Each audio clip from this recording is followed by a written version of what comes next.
11:59 at Radio Free America. This is Uncle Sam with music and the truth until dawn. Right now, I got a few words for some of our brothers and sisters in the occupied zone. The chair is against the walls. The chair is against the walls. John has a long mustache. John has a long mustache. It's 12 o'clock, Americans, another day closer to victory. And for all of you out there on or behind the lines, this is your song.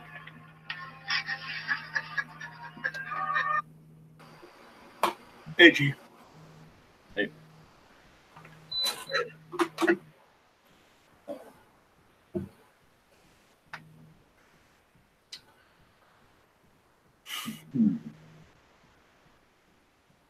If I do that, then I do this, shouldn't matter, right?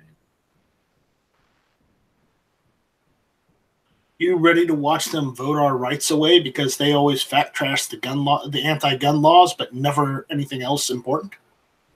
No, that'd be a ridiculous exaggeration. It is a little, but in some states they get away with it. I don't give a shit. We're talking at a debate at a House level of a federal law. So whatever your perceptions are of state laws, I'd say leave them at the door, or be crippled with the burden of past shit every time you want to take it to a new conversation. You have to be able to be. I was being sarcastic, by the way. Yeah, I know, and I'm setting the stage for, like, I'm not here to shake fists at this guy. We're beyond that. I'm just being sarcastic. I understand. It's just I had to get a comment in. Yeah, no worries. So again, doing the same thing. So I think I've got it set to the application, so it shouldn't matter where I put that on my screen. So I'm thinking that'll work. I'll just leave the sound on. It looks like we got a minute, but I doubt they start right on time. I don't know. Anyway, I sent this email link out an email to probably about 40-something people. Anybody's welcome to jump in. Night Strike jumped in from the South Carolina. Right, you're in South Carolina. Yeah. So I don't know. I just saw this. It's Pink posted it. I should probably send Pink a link. Pink a link. And then I was like, huh. Put Pink posted there. And then I noticed that it was starting in like 30 minutes. So it took me a little while to get it going. Now it's going, and now we can watch it live. But like I said, I doubt they're going to start right on time. So we'll find out. Oh, no, it's right on time now, so they didn't. No, them being on time? Yeah, no. Yeah, well, I'm not on time, and I'm a regular person, not... Wait, what happens when I switch that? Let's see what happens over here. It just switches to another page. It's you Really? still have the audio. Yeah, but you don't have any audio. It just has the whatever tab I'm on. So I'm going to go ahead and kill all of these other tabs, which probably wasn't the smartest way to do that. You could have just right-clicked on it and said close other tabs. No, I probably should have left those tabs open, actually. But you can't even see the top of where the... Can you even see the tabs? Yeah, I can see everything. The whole you're sharing the whole browser. Okay, so you can see this shit too. We'll get rid of that. And then, yeah, the tabs would have been distracting. If you want to see comments, change it from top chat to live. Oh, no, never mind. Forget it. I thought that was the page for this one. Well, that's the, what is it? House Rules, which I guess is the government, has 500 subscribers. And yeah, I needed to change it over there, but there's only Right to Arms, which is somebody over on our chat also. Yeah. All right. And then Dusty is saying, surprised they haven't shut off the chat function. So we're basically started up a Hangout here. We have it open for a couple of people, like I say, that I sent out emails to, and anybody on Gun Channels that would like to join. We are just going to watch and see what... we're going to see what they do. I think they're debating, let's say, HR 8, HR 1112, and H.J. Resolution 4, which is stupid. So all of these are bad. No, this has nothing to do with nothing. But this here is all they give you is category, news, and politics. Nothing as far as description, nothing. So even though it's our government, and ideally we're paying people that aren't idiots, No tags, nothing. Let's go over here and see what they've got as far as tags for the video. No tags, no channel tags. So that's why the government has 500 subscribers on the second largest, social platform on the web. And our one of the 30 branches of government has 500 subscribers, because they're a bunch of morons not even doing the system right. Yet they will pass laws on what the system can do and what the system's hands are tied or not. All right, so we got. Oh, great. What? No, HR 1112 is represented by, unfortunately, my representative. Not really? the one I claim, but the one that represents the district I live in. Oh, that's in South Carolina. Oh, I thought they were both California. Yeah. So 1112 is Enhanced Background Checks Act 2019. Yeah. The sponsor is Representative Clyburn, and that's mine, unfortunately. Okay. And then we got HR 8, which I'm going to go get from Firearms Policy. Way up here at the top somewhere. It's the bipartisan background check. Yeah, forces background checks on all firearm sales. So, which they already are. No, it's not true. So I don't know where it says bipartisan anywhere, but that one was from California, Democrat. This one is enhanced background checks, so this one's a little bit different. This forces when background checks, and this forces what background checks. And then you got H.J.Res 46 they're going to talk about today, and it's providing for congressional disapproval under Title V United States Code of the final rule of the National Park Service relating to general provisions and non-federal oil and gas rights. No, that's not it. They're I don't know if that's an old one or not, but the one it's Trump's what's his national emergency declaration. They're gonna disband it or whatever. Oh, okay. So I probably should have picked the right year. So relating to national emergency declared by a president on February 15th. That makes more sense. 20 PAC poll found that 97% of Americans, including 97% of Republicans, support universal background checks. The majority of Americans to agree on anything, but they agree on this. Well, we certainly 100 do. Americans are killed with guns every day in this country. 100 a day. This is a uniquely American problem. What are we happening here? What's going on? And uniquely one American. One of the things that Democrats stated last year over and over again is that if we were fortunate enough to What's going on here? take back the majority here, that we would not sit idly by when we were in a position to take action to save lives. They're in the side. That's the text. H.J.Res 46, which is a privilege resolution that uses a mechanism in the National Emergencies Act to terminate the president's recent emergency declaration on the wall. Who is this guy? The president's promise at a campaign rally does not make something a national emergency. You don't have to take our word for it. The president himself said at his recent press conference, and I quote, "I didn't need to do this," end quote. Opposition to this declaration runs across the aisle and across the Capitol. And we are going to move swiftly to terminate the president's unlawful action. Before I turn to our ranking member, I want to recognize that Natalie Nixon, our Director of Legislative Operations, will be leaving our committee this week after being on staff since 2015. She has kept things. Nobody cares about the corruption in government. So we're rebroadcasting this over on gun channels and on the stupid YouTube platform that the government can't even use correctly. And we're going to encourage you to join in or participate in the text conversation over here. There's the stupid YouTube one, and then this is the gun channels one. So be part of the conversation.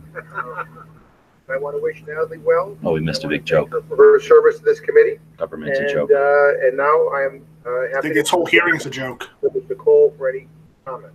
Thank you very much, Mr. Chairman, and we want to join you in wishing Natalie the very best. We will miss her, but as you say, she will be far. Mr. Chairman, today's hearing involves two bills regarding background checks for gun purchases. While I understand the majority's desire to do something, anything about gun violence, I think both these bills are misguided. Good. The cumulative effect is simply to make purchasing or transferring a firearm much more difficult. These two bills do that by forcing almost all purchases or transfers, with a few limited exceptions, to be done through a federal firearms licensee, and by making the background check process longer and more onerous.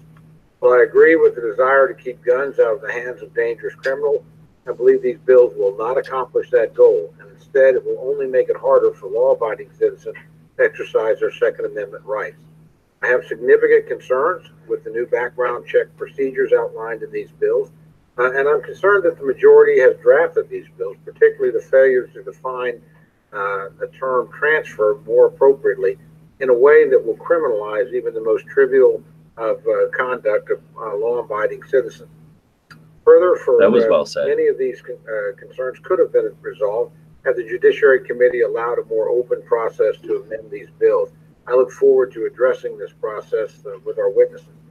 Finally, we are on short notice reviewing a bill to disapprove of the President's emergency declaration for the southern border. Over the last several weeks, so what the fuck are they putting gun control in with the wall? On border security. This is going to be the new give and take, the new compromise. Took these requests seriously. However, I do not understand the haste with which the majority is pushing this disapproval resolution through. We've had no time to review the bill, and no committee has held a hearing or marked it up. Though the majority is not required to do so before March, I note that this is now becoming a common occurrence for the majority in this committee. I would strongly urge them to reconsider this habit of bringing bills to rules that have not gone through a hearing or been marked up in committee. For these reasons, I'll be opposing these bills and their rules. Thank you very much, Mr. Chairman. Well, thank you very much, and we're delighted to have Mr. Nadler and Mr. Collins here today, and we welcome you both. And if you have anything in writing, please pass that on to the stenographer. It'll be entered into the record without objection. I now recognize the gentleman from New York, the chairman of the Judiciary Committee, Mr. Nadler, for any comments you might want to offer the committee. I thank Chairman McGovern and Ranking Member Cole for the opportunity to testify concerning two important bills supported by the Judiciary Committee, H.R. 8, Bipartisan Background Checks Act of 2019, and H.R. 1112, the Enhanced Background Check Act of 2019. These bills are long overdue measures that will help address our national crisis of gun violence. Crisis of gun violence. 40,000 Americans lost their lives because of guns in 2017. 40,000. He just added 7,000 to the actual number. 34 people are murdered with a firearm. More than 183 people are injured in an attack. Gun violence of this magnitude is a distinctly American problem. A country-to-country comparison is shocking. For example, in 2011, the United Kingdom had 146 deaths due to gun violence. Denmark, 71. Portugal, 142. And Japan, just 30. United States, over 33,000. Oh my God, it's going to use more 1990s A recent study in the American Journal of Medicine propaganda found that compared to 22 other high-income countries, gun-related murder rate in the United States is 25 times higher. 25 times. And he won't focus higher. on where Even the when you 5 adjust for population locations, the differences, 5 Americans counties are in this whole country that happens. Killed by gun violence. You won't talk about We know the reason for this stark difference between our country and the the rest 5 of the counties world. that you won't focus The common on. factor in all of these other countries is that they have stronger gun laws. Oh, wait a minute. In fact, They when don't Australia have tightened its gun laws drug war. a few years ago, both suicide rates and homicide rates in that country plummeted. Our nation, however, is Whoa. awash in guns, and we have the He says that the to suicide rate in show some for it. country plummeted. One of the That's most right, important that's things we false. can do to address this epidemic of gun violence is to enact universal background checks. Epidemic of gun violence. Current law, only licensed Crisis. firearms dealers are required to conduct a background check before transferring a gun to another person. This means that gun shows, online sales, and other private sales can completely evade this vital tool for ensuring Online sales. that guns do not get into the wrong hands. Completely sweeping. According to one study, 22% of gun owners in the U.S. Facts. acquired their most recent firearm without a background check. We do not know if they were felons, fugitives, or domestic abusers. We do not know if a court had determined that they were seriously mentally ill. A huge volume of guns was sold with no questions asked. It is time to close this dangerous loophole. That is why we must enact H.R. 8. Citizens across the country have been organizing and demanding action, and now there is overwhelming public support for universal background checks. 90%, according to one recent survey. 90% This bill would what? make it 90% illegal for what? any person who is not a licensed firearm importer, manufacturer, or dealer to transfer a firearm to any other person who is not so licensed without a background check. Individuals seeking to transfer a firearm under this measure would be required to visit a licensed firearms dealer to run the necessary background check before the transfer could be finalized. The bill also provides a number of exemptions to this requirement, including gifts to family members and transfers for hunting, target shooting, and instances of imminent death or great bodily harm. The FBI's internal assessment demonstrated that checks processed through the National Instant Criminal Background Check System, often called NICS, are approximately 99.3% to 99.8% accurate. And in 90% of cases, checks are processed within 90 seconds. H.R. 8 will provide an accurate and speedy mechanism to help ensure that firearms do not end up in the wrong hands. There is no reason to continue to make it easy for people who are legally prohibited from possessing firearms to acquire them. H.R. 8 would close this dangerous loophole and would save many lives. None. That is why I urge how is that justified ever? That's never been justified. There are also steps we can take to make the current background check system more effective at blocking the sale of guns to individuals who are ineligible to purchase and possess them. That is why the Judiciary Committee also reported H.R. 1112, the Enhanced Background Checks Act. H.R. 1112 addresses a dangerous shortcoming in the current firearms background check law. This loophole enables, in certain cases, firearms to be transferred by licensed gun dealers yet they're voting on it. Before the required background checks have been completed. In most cases, a licensed gun dealer receives notification within a few minutes from the NICS system that a prospective buyer has passed or failed background check. In a small percentage of instances, NICS examiners may require additional time to complete the background check if information is missing or unclear in a prospective buyer's record. In other words, if the record shows that someone was arrested for serious crime, but doesn't show whether that person was subsequently acquitted or convicted, you would obviously have to make further inquiry, and you wouldn't complete the background check in 90 seconds. It's that kind of instance where we should be particularly on guard. However, under current law, a licensed gun dealer conducting a background check on a prospective purchaser is permitted to sell the firearm to the purchaser if there's been no determination from NICS after 3 business days, even though NICS has not indicated that the person has actually passed the background check. Often we refer to this as a default proceed transaction. These are the very cases that ought to be investigated. In 2017 alone, the ATF determined that over 4,000 default proceed firearms transfers went to purchasers who could not lawfully own a firearm and should not have been permitted to purchase one. If NICS is unable to return an instant determination, especially if there is no report after 3 days, there is cause for concern. One notable example of the tragic consequences of this loophole is the hate crime murder of 9 people at the Emmanuel African Methodist Episcopal Church in Charleston, South Carolina in 2015. In that tragedy, the shooter was not legally allowed to possess a firearm as a result of drug charges, but he still was able to purchase his gun from a licensed dealer who made the decision to transfer after 3 business days had elapsed, despite not having received a definitive response from the background check system. The bill before us today, H.R. 1112, would strengthen the background check. He got his gun because a clerk didn't file the right paperwork or whatever, didn't file it with the courts. A firearm. Under this bill, the initial period a gun dealer must wait for an answer from the NICS system is extended from 3 days to 10 days. If after 10 days the NICS system has not returned an answer to the licensed firearms dealer, the prospective purchaser may file a petition with the Attorney General, which should help resolve most applications in short order. Yeah.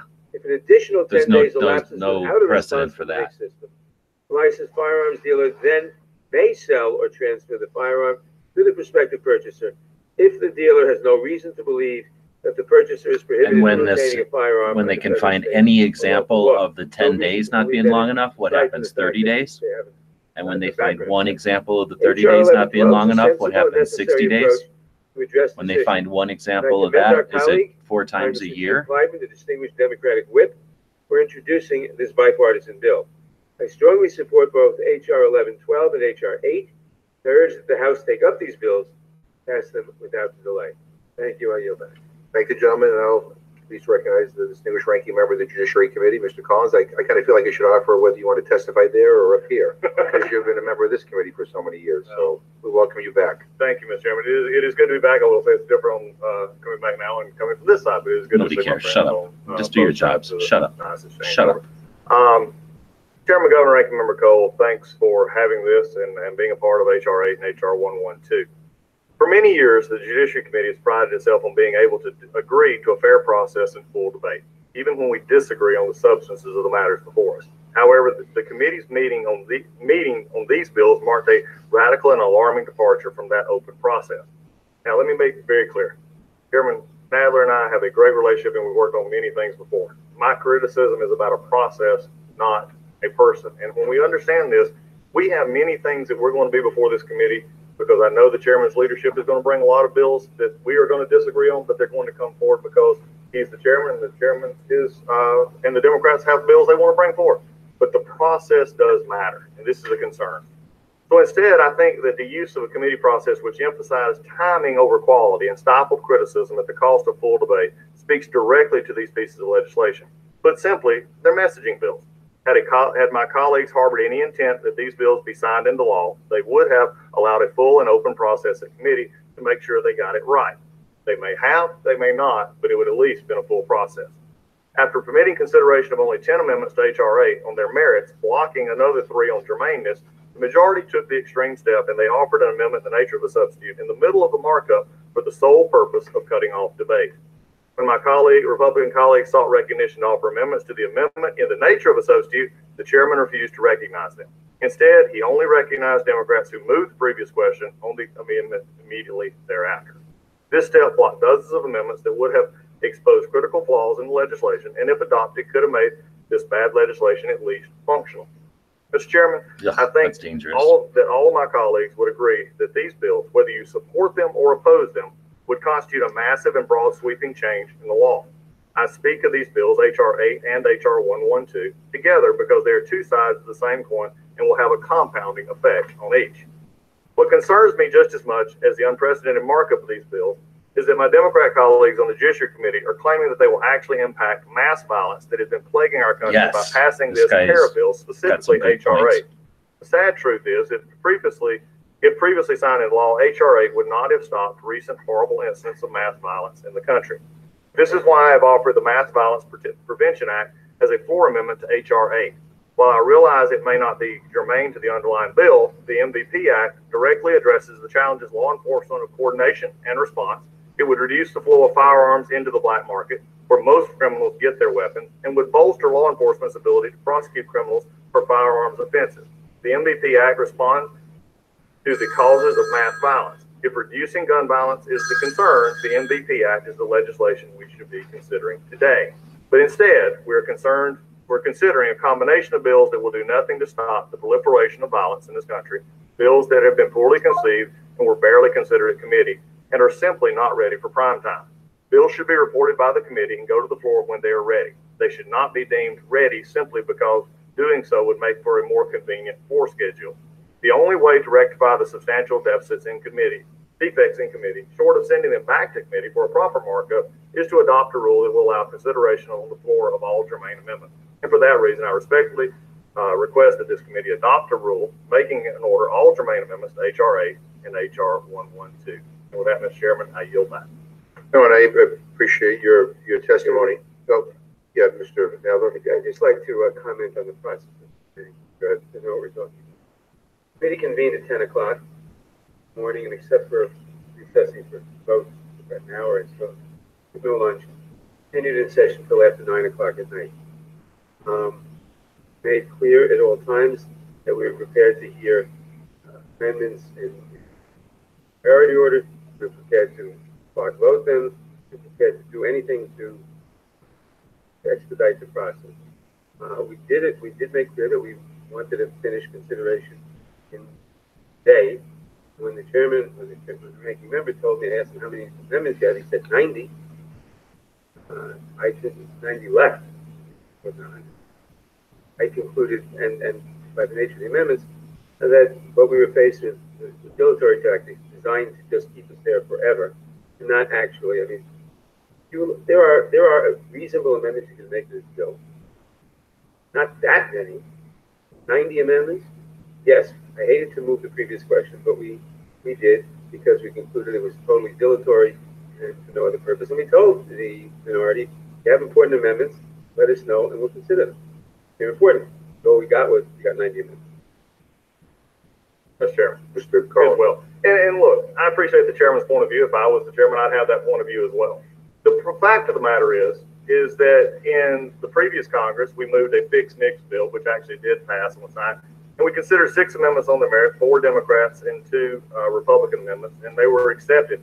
It's interesting to me that was the previous question moved last session. This came up. It was moved twice. It was actually on resolutions of inquiry. Never before did the chairman Goodlatte move a previous question on substantive piece of legislation.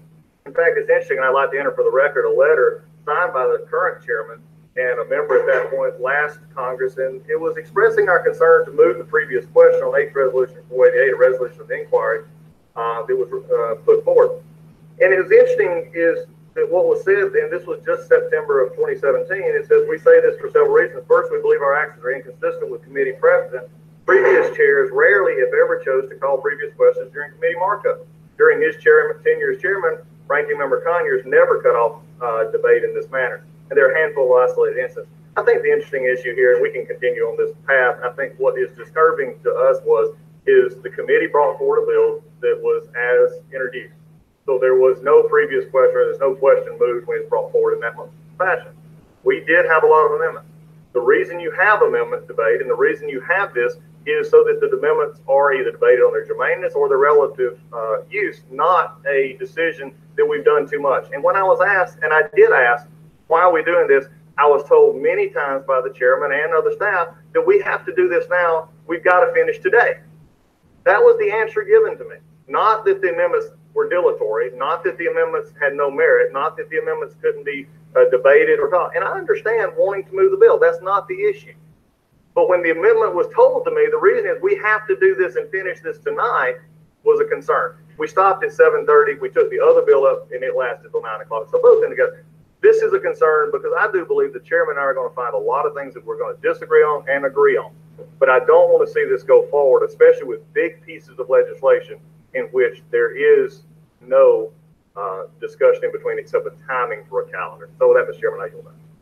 No, and I appreciate that, and I appreciate the statements from both of you. Let me just say about process, and I say this with respect to my friends on the Republican side. It's a little bit too soon, I think, for you to complain about process. I mean, I sat on this committee here in the minority for many, many years, and on this very issue of sensible gun safety legislation, background checks, I think I lost count of how many times we tried to offer an amendment be considered on the floor so we could have this debate, and we were routinely turned down.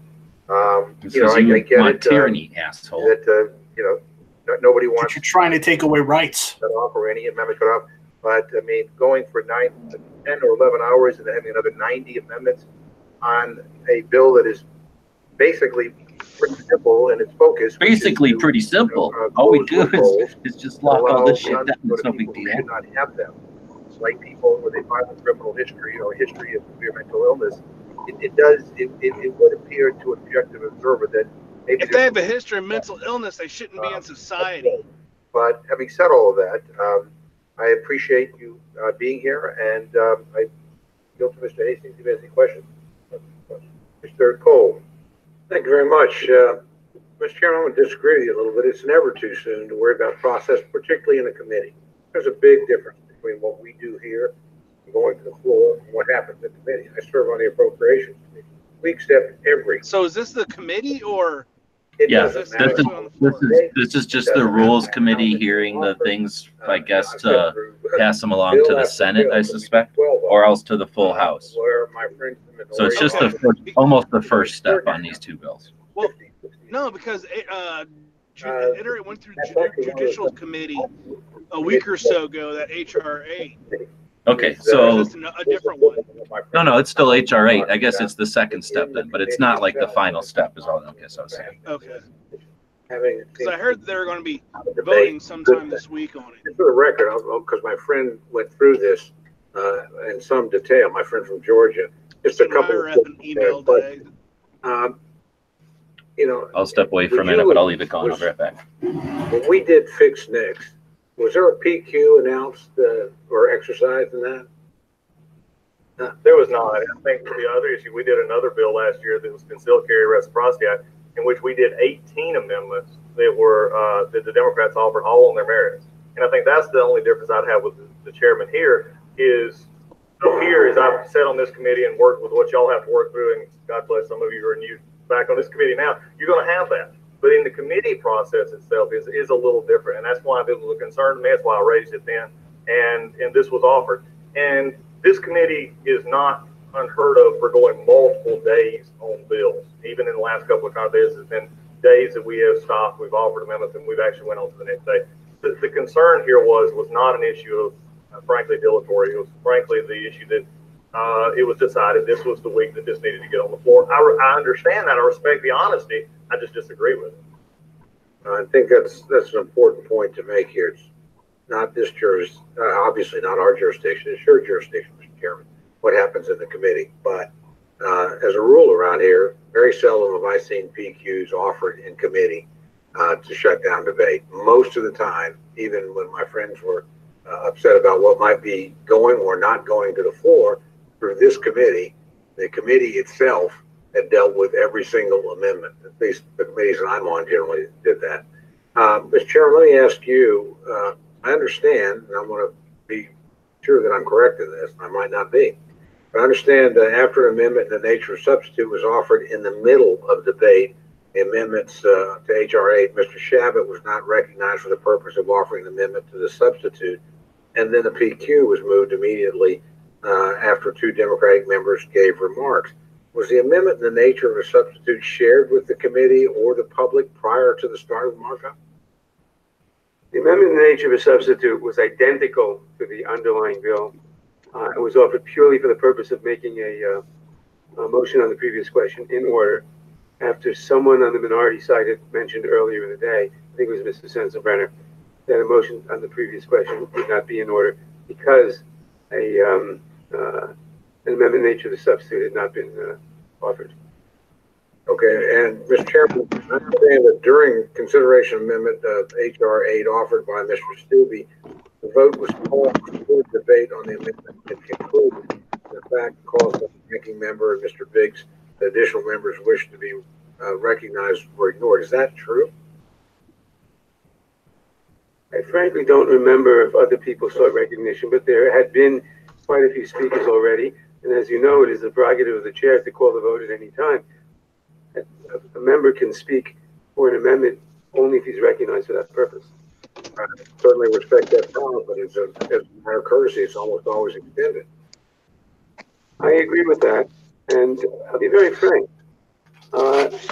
We had concluded with a bill like this, a simple bill. You can agree with it, you can disagree with it. You can make some changes to it, a couple of exceptions here or there, etc. But 90 amendments, and you saw the nature of the amendments, and some of them were very picayune. We judged it as purely dilatory, and I said we're going to finish today. And that's why we had not, I will say, contrary to the ranking member's memory, previous question was used, I think, at least 4 times last year. I was very unhappy that it was used. I was outraged, in fact, that it was used. I didn't anticipate using it at all. That's why we did motion. That's why an amendment in the nature of the substitute was not offered to start with. But when you see the bill had gone on, and every amendment, no matter how minor, there were some major amendments, and they got fair debate, but there were some minor ones that got extended debate, and every amendment, no matter how minor, was getting extended debate. And we're told there are 90 more coming. It wasn't easy enough for us. That the only purpose was dilatory, and that we had to take action. And that's why we introduced the amendment in the nature of substitute, so that we could be in the position of moving the previous question. We didn't do that until I think it was after 7 o'clock at night already, 6:30. Oh, they talked about legislation that'll affect our descendants and their rights for almost till 7 p.m. Oh my goodness. Not to mention they're violating the Bill of Rights. Yeah, but they almost talked till 7 p.m. So. Oh my God, they had to work late. Handles very emotional, very long. They had to cancel their hookers. If we want to talk dilatory, we did over 7 hours of debate on the committee rules last Congress. 7 hours of debate on the committee rules. And we took amendments. It was just on and on and on and on and on. And Chairman Goodlatte at the time sat there and we went through the entire thing. We did, 8 hours plus on resolution of inquiry that was ended on a previous question. The question here really is 90 amendments. And I've said in the committee as well last year on the bills that we brought up in which I knew that they were, far more than the amendments actually offered by our friends on the Democrats on the other side, but they just never got done. Whether we had offered, all the bills that our members had came up with or amendments were probably not, I would have to say. But there were many in there that probably would have gotten at least 10 to 15, probably maybe even more, that should have at least got a hearing. So, whether you're just saying it was that, I can understand his concerns, but it goes back to the very reason given to us, and I understand. They had a timeline, and the timeline was being kept, and that's why the amendment was brought, and that's why the debate was closed down. Again, setting for further on, and I agree with Mr. McGovern, we've had fights and debates up here about this all along. I think the difference for me, Mr. Chairman and ranking member, is the difference in the committee itself. Let me, if I may, we asked, give us a list of 10 or 15 major amendments, the more important ones to you. You would have considered them, in addition to everything else you considered. All we got was that there are 90 more amendments, or 90 amendments. And we concluded it was really dilatory. Let me say one other thing. The last 4 years, maybe 6 years since the Republicans took control, the rules of the committee were amended so that subpoenas could be issued simply on the say-so of the chairman, unilaterally, after consultation with the minority member, ranking member. Consultation would consist of chairman seeking me out on the floor and saying, here's a copy of the amendment here's a copy of a subpoena we're going to issue. And I'd look at it and I'd say, good idea, or that's terrible. Thank you, you've been consulted. And it would be issued. I voluntarily, as the new chairman, said, we're not going to do that. We didn't amend the rules. We still have permission to do it. But we said, we'll do the same up to a point. That is to say, if we have a subpoena we want to issue, we'll show it to the ranking member. If he objects, we will then take it to a vote of the committee. We've issued, I think, only one subpoena so far. And that was done after an extensive, probably won't be the last one, but that was done after an extensive debate because the ranking member objected to it. And so we had a markup. We spent the whole afternoon on it, I think, because we respect the right of the minority. We're going to issue more subpoenas, and I hope to follow the same procedure. We're not trying to ram anything through, but we are going to insist that if it appears totally dilatory, a raft of picayune minor amendments, just designed to eat up time, at some point we'll say enough. We'll ask first, you have a list of important amendments that you regard as important, we'll take them up. But not if there are 90 of them. Yep. And Ms. Cole, if I can follow that. Look, I think every member up here is the eye, the holder is their own amendment. And every member who has an amendment would consider that to be important to them and not dilatory. And I think perhaps a decision made like that. And also, I will commend the chairman. In fact, after we had our rules, man, we did this and had the consultation. I actually issued a press release commending our chairman doing that. These are the ways we can work on it. If we have a disagreement here, it showed up in this first major hearing. And, we brought that forward. And I think, whether amendments are made in order here, Mr. Chairman, we'll follow that process. I would hope to think that if you made 5 amendments or 10 amendments or no amendments, whatever it may be, they would not be considered dilatory. I think this is a process that we work through and we move into that. But let's go ahead. And again, where we can find work, we will work. We just disagree on this issue. I hope that I have great respect for both of you. I have great respect for your committee, although listening to this makes me very happy I'm on this committee.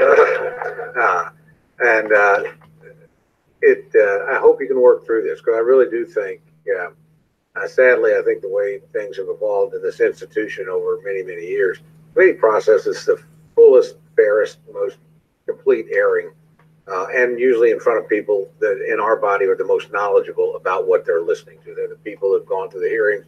They're there for a purpose. They build up institutional expertise. So I would hope that going forward that this would be a very rare item. I know the chairman would probably want that as well, to use a PQ in committee. Mr. Chairman, before I yield back my time, if I may, I'd like to enter in for the record the statement of administration policy. Without objection. And I also have some remarks from Mr. Rice from South Carolina, who was unable to come, that he would like entered into the record. Without objection. Thanks, Night Strike. No, and thank you very much. And again, I Not my fault.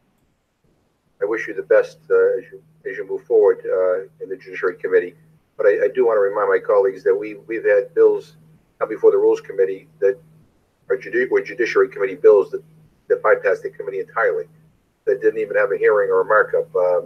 And I do want to remind everybody that we are here to talk about keeping guns out of the hands of violent criminals. Not to talk about keeping arcane. How about keeping them in prison or jail like they're supposed to? So, Hold on. You know, I think this is a little bit of a distraction from the. He says we're trying to keep hands out of violent criminals and not to debate procedures. Thank you, Mr. So Chairman, and I was that's a going false to say exactly assumption the same. that his rule, We've been that at his this law, now, his proposed law is going 35 to minutes do and that, have not, and that talked somehow said a single justifies word not going through the process. the It's victims. code. We don't care what you think. We're going to push it through. That is, you know, most unfortunate to me, that we could continue to gum up a very important piece of legislation on a process that simply, when we were in the minority, we were incredibly disrespected each and every single time when it came to following a process, when it came to taking up any of the amendments that we had. So this, I want to talk about the bill. I want to talk about how we can help stop this terrible epidemic of gun violence. Terrible epidemic. I want to ask you a question, Mr. Chairman. It's not a terrible epidemic of violence, Congress, you were the simply ranking gun member violence. of the Judiciary Committee. And how long were you the ranking member of this committee? About a year. Okay. And previous, how long have you served on that committee? 26 years. 26 years. In that 26 years, He's proud of that. let's just take the last 10 years. How many times have you seen a gun bill come before your committee? Every single year?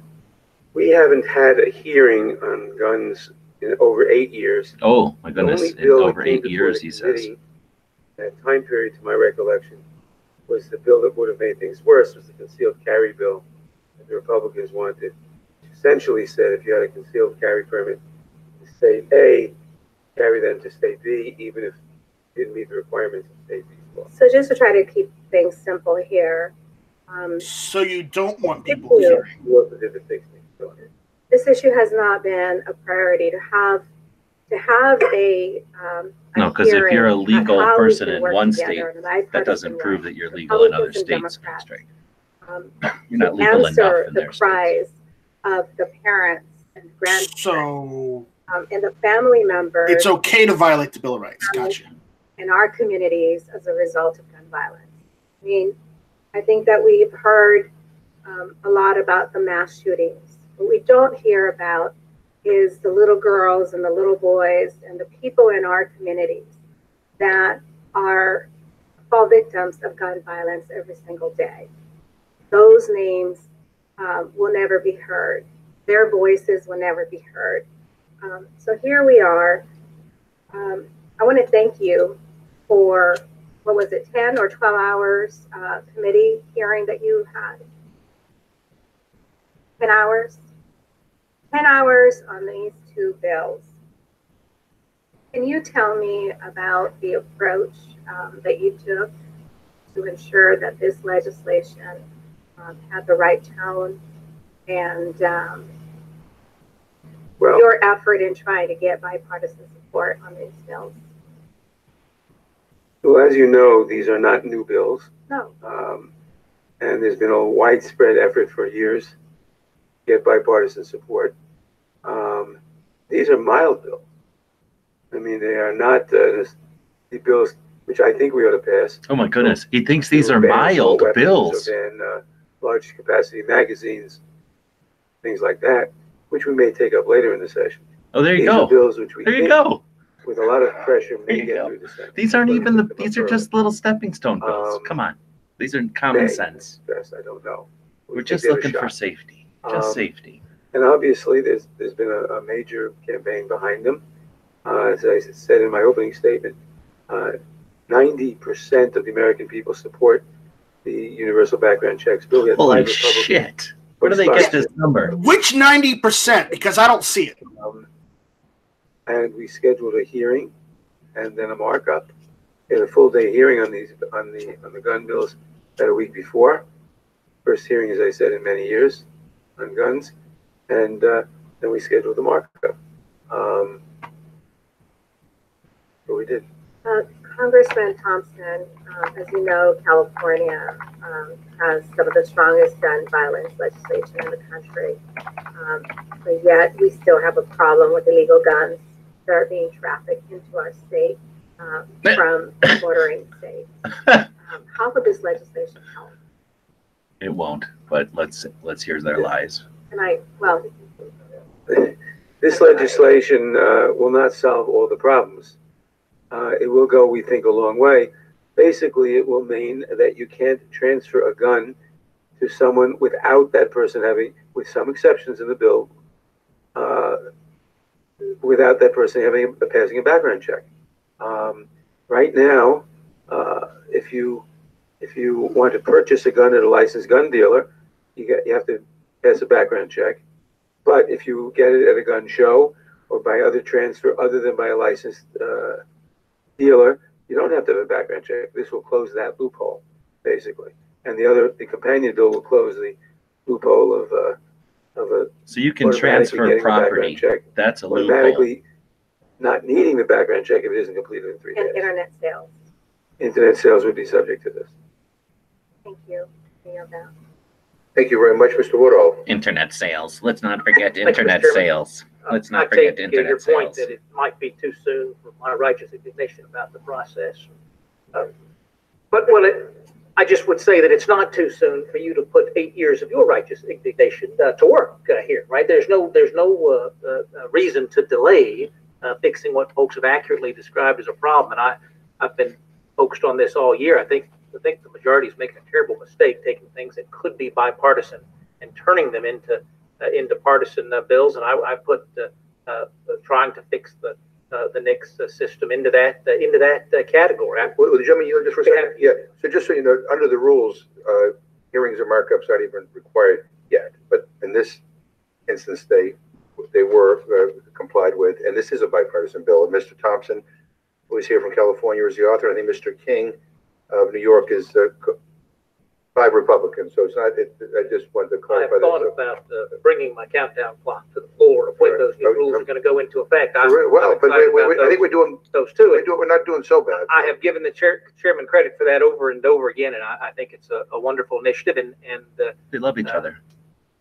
Well, tomorrow always begins today. But Chairman, this committee opened with we're taking up this bill to save lives. I don't recognize that as a partisan goal. I recognize that as a shared goal that we all have. I was pleased to support fix NICS when it passed the House twice because it makes no sense to have a background check system. The background check system doesn't work. Let's make it work better. I read the legislation though, and I come from a gun-owning family. My mom taught me to shoot. Her dad taught her to shoot. We go out, aunts, uncles, cousins. We're all out together on the family farm. And my reading of this bill says that the 410 rifle that my uncle gave me as a gift as a child, that uncle to nephew transfer is no longer permitted in America. And that my uncle would either have to go to a federal firearms dealer and pay to have that transferred, or my uncle could give it to his sister, my mother, and then my mother could give it to me, and we could go around the rules. But there is no exception for aunts, uncles, cousins, those family members. Am I misreading that section of the bill? No, I don't think you are. There are exceptions for family members, for certain family members. not for uncles and aunts. Transfer. Which is a problem. Oh no, the aunts shouldn't be given nephews guns. Sorry, That's crazy violence. The exception is a transfer that is loan or bona fide gift between spouses, between domestic partners, between parents and their children. No, it's not. Between siblings, between aunts or uncles and their nieces or nephews, between grandparents and their grandchildren. That's an exception to the bill. And those transfers would not have to go through an FFL dealer at all. Or cousins. Now I'm looking also at the section on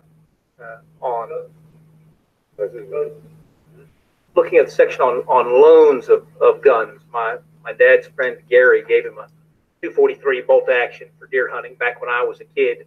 When my dad passed away last summer, he still had that 243. Gary's got so many guns, he didn't need it back. That's been a 30-year transfer. If my dad's best friend wanted to sell him that rifle instead of loan him that rifle for 30 years, that would be a transfer. Now that we go to a gun dealer to do, I can no longer, in my hunting club, I can no longer sell weapons back and forth. It becomes an FFL issue. Yes, the purpose of the bill is to make sure that when someone new gets a gun, the background check is done with some exceptions. But we don't want the exceptions to overwhelm the rule. And the committee concluded that not having that exception broadened, that not allowing me to sell guns within my hunting club, that's folks expect that to save lives, not just to create a burden on legal gun owners, but it's going to make a difference as in the committee's judgment. Well, I'm not sure what you're talking about. Blah, blah, blah, blah, blah. There's an exception that says, while reasonably necessary for the purposes of hunting, trapping, or fishing, if the transfer has no reason to believe that the transferee intends to use the firearm in a place where it is illegal, and has reason to, that is the transferor, has reason to believe that the transferee will comply with all licensing and permit requirements of such hunting, trapping, or fishing. I believe that's a temporary transfer section that you're reading, not a permanent transfer. That's correct. I'm thinking about ways that we can work together to save lives, preventing transfers of folks I've known for 40 years back and forth is not going to save any lives. It is going to make some money for somebody in the process. It is going to make it convenient. Did the committee think about going the other direction? I know it was passed in a bipartisan way back in '86, but when we changed the '68 Act to say that an FFL dealer isn't someone who trades more than 4 guns a year, but is someone who makes their livelihood off selling guns, seems like we could have gotten to where the committee wanted to go by looking at some very general language like the '68 bill. Is that I'm not sure what you're saying, what you're proposing. I don't understand the laws. My shared goal with the committee is getting guns out of the hands of folks who would do harm.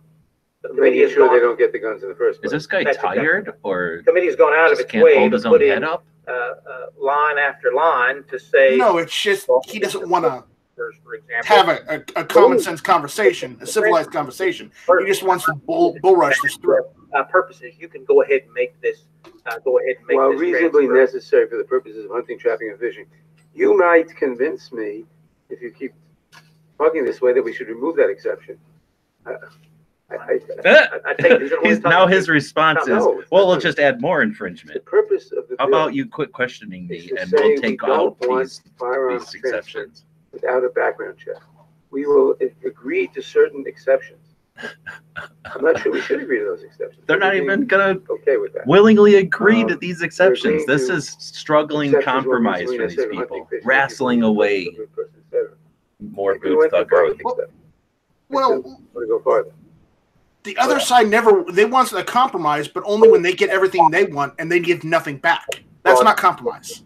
The board, I go back, I look at the '68 gun bill, I passed with a majority of Democrats, a majority of Republicans supporting it. I look at the '86 revisions, a majority of Democrats and a majority of Republicans. Perhaps that's what you expect to see tomorrow. That's not what I heard from my ranking member. I certainly hope so. We have a number of Republican sponsors, as has been mentioned, and this is 5 This bill, asshole this concept communists. is supported by 90% of the American Quit people. saying that. Prove that with something, It's a simple liar. Thing. It doesn't say what you a can't have a gun. fucking liar. All it says is, with some exceptions, you got to have a background check. Period. We want to be a little safer. That people who prove that that's safer. Are homicidal maniacs. He's asking you to justify that that's safer. Or whatever. Or whatever. Whatever. You know, whatever. Or whatever. You shouldn't have guns. Whatever. You know. Just laws. Whatever. You know what I mean? But we don't want to go too far with the exceptions. And again, how about prove that background checks actually stop criminals? Now, the only objection I've heard, other than the fact you have to take some time to if you're not buying it from a licensed gun dealer, what are the objections? What are the possible objections other than you don't like it? One. Oh, other than just you don't like have to take the time to go to a licensed gun dealer and get checked out. That's a bother because it takes some time. Well, and money. And two. What? And money. I'm coming to that. Oh. I said there were two. And second, it'll cost some money. Yeah, it'll cost some money. Yeah. How much? I don't know. I don't know. The market will determine that. Republicans are like that, please. Basically, the licensed gun dealer will charge you a fee for. It's no big deal. It's just some time and money. Of course, if the gun dealer around the corner charges a lesser fee, you probably go there. So there'll be market pressure to keep the fees low. Oh, sure there will. It'll be no big deal. Licensed gun dealers as post offices. There's twice as many licensed gun dealers as post offices. Yes, there's a slight burden, but the judgment is, our judgment, is that it's worth that burden to keep guns out of the hands of people who shouldn't have them, to a large extent, not perfect. And again, remember what we're dealing with. Other countries have 150, 175 people murdered by guns a year. We have 39,000. 39,000 murdered by guns. What a conflation of numbers. Are 10,000 times as mentally ill. He's either stupid or he's lying. Europe or Japan or anywhere else. The problem is the prevalence of guns in our society. This is a very mild bill. I would, if I could, go much further. See? But this is a very mild bill to say at least we'll get a background check with some exceptions. And yeah, it'll be a slight inconvenience. And yeah, there's a cost. Of course, you got to buy the gun. I don't know how much the gun costs. This will be a slight addition to the cost of the gun. So what? So what? Come on, guy. Give him a rebuttal. Went back and read some of that debate from 1986. We were changing the definition of what a federal firearm dealer was. And I know my colleagues on this side of the aisle do not agree with me on going back to an earlier definition. But I am concerned that your definition of a mild burden is another person's definition of time and money and expense for something that's not going to save a single life. It's not going to make a single difference. You raise your eyebrows. I know you're not thinking about me and my family and my friends and the transfers we're talking about. I promise you, there's not a bill you're going to pass that's going to influence the law-abiding. You're going to pass the background check, and your family's going to pass the background check, I presume. It's the guy who can't pass the background check. We had a statistic somewhere. I think it was in my statement that 22%, I think it was, of people who take the background check fail the background check. And thus, we keep guns out of the hands of felons, mentally unstable people. No, he's not going to challenge that to see how many of those are traffic infractions. It's not in the bill. It's referenced. Could one of you tell me what that new penalty is for selling that gun to a friend, selling that gun to a non-accepted family member? What is that new penalty? The penalty for violating the bill and selling a firearm or transferring a firearm without the background check is up to a year. Right. It's a misdemeanor. Well, by definition, if it's up to a year. Damn. I thank you both. I yield back to the chair. Mr. Promoter. He had an opportunity there to challenge that asshole. Gentlemen, thank you for your testimony today. I happen to serve also on task force, gun violence task force that we put together, and I can say, Mr. Collins, that we begged for hearings on universal background checks for 8 years. We actually held a hearing ourselves because we couldn't get anybody to take it up. So I appreciate Mr. Nadler, the Judiciary Committee's willingness to take up universal background checks. And I want this to be a universal background check. So unlike Mr. Woodall, I want to see it cover as many people as possible, and those individuals who don't have anything to hide. Because, and I want us to take advantage of the fact you did fix to worry about NICS. And we have better information, more accurate information, more available information. I want to see us to be able to use that. And this bill allows that. And those people who have no issues, no felonies, no severe mental illness. If you got nothing to fear, then what do you got to worry about? They're going to be able to have a gun Just let transfer, the government no look into everything. But those individuals who, for whatever reason, are picked up by that NICS system, we're going to slow it down. And in my opinion, and after, Colorado, we faced a lot of gun violence. Not so much the day-to-day stuff, but certainly the mass shootings. And I wholeheartedly support this. I do think you're being very reasonable in the exceptions that have been allowed so far, and I hope we just move this thing forward. With that, I yield back. Mr. Burgess. At least that guy doesn't know how to mute his mic or his coughing. Thank our witnesses for being here today. And just on the issue of the process, a little less than 2 years ago, we had a committee hearing in our Energy and Commerce Committee dealing with healthcare. A lot of people were really excited about it. We had a lot of amendments that were offered, and we went straight through some 29 hours. Same time, the Ways and Means Committee went through 18 or 20 hours markup. Our former colleague Ralph Hall recalled to me one time that the markup of the Clean Air Act in the Energy and Commerce Committee took 8 months. So it's truly important public policy. I mean, it can take longer than a day's work. I just offer that for everyone's consideration. Oftentimes, we don't have that process in the committee. The rest of the Congress is, if we short circuit it, the rest of the Congress suffers from not having exposure to the ideas and to the debate.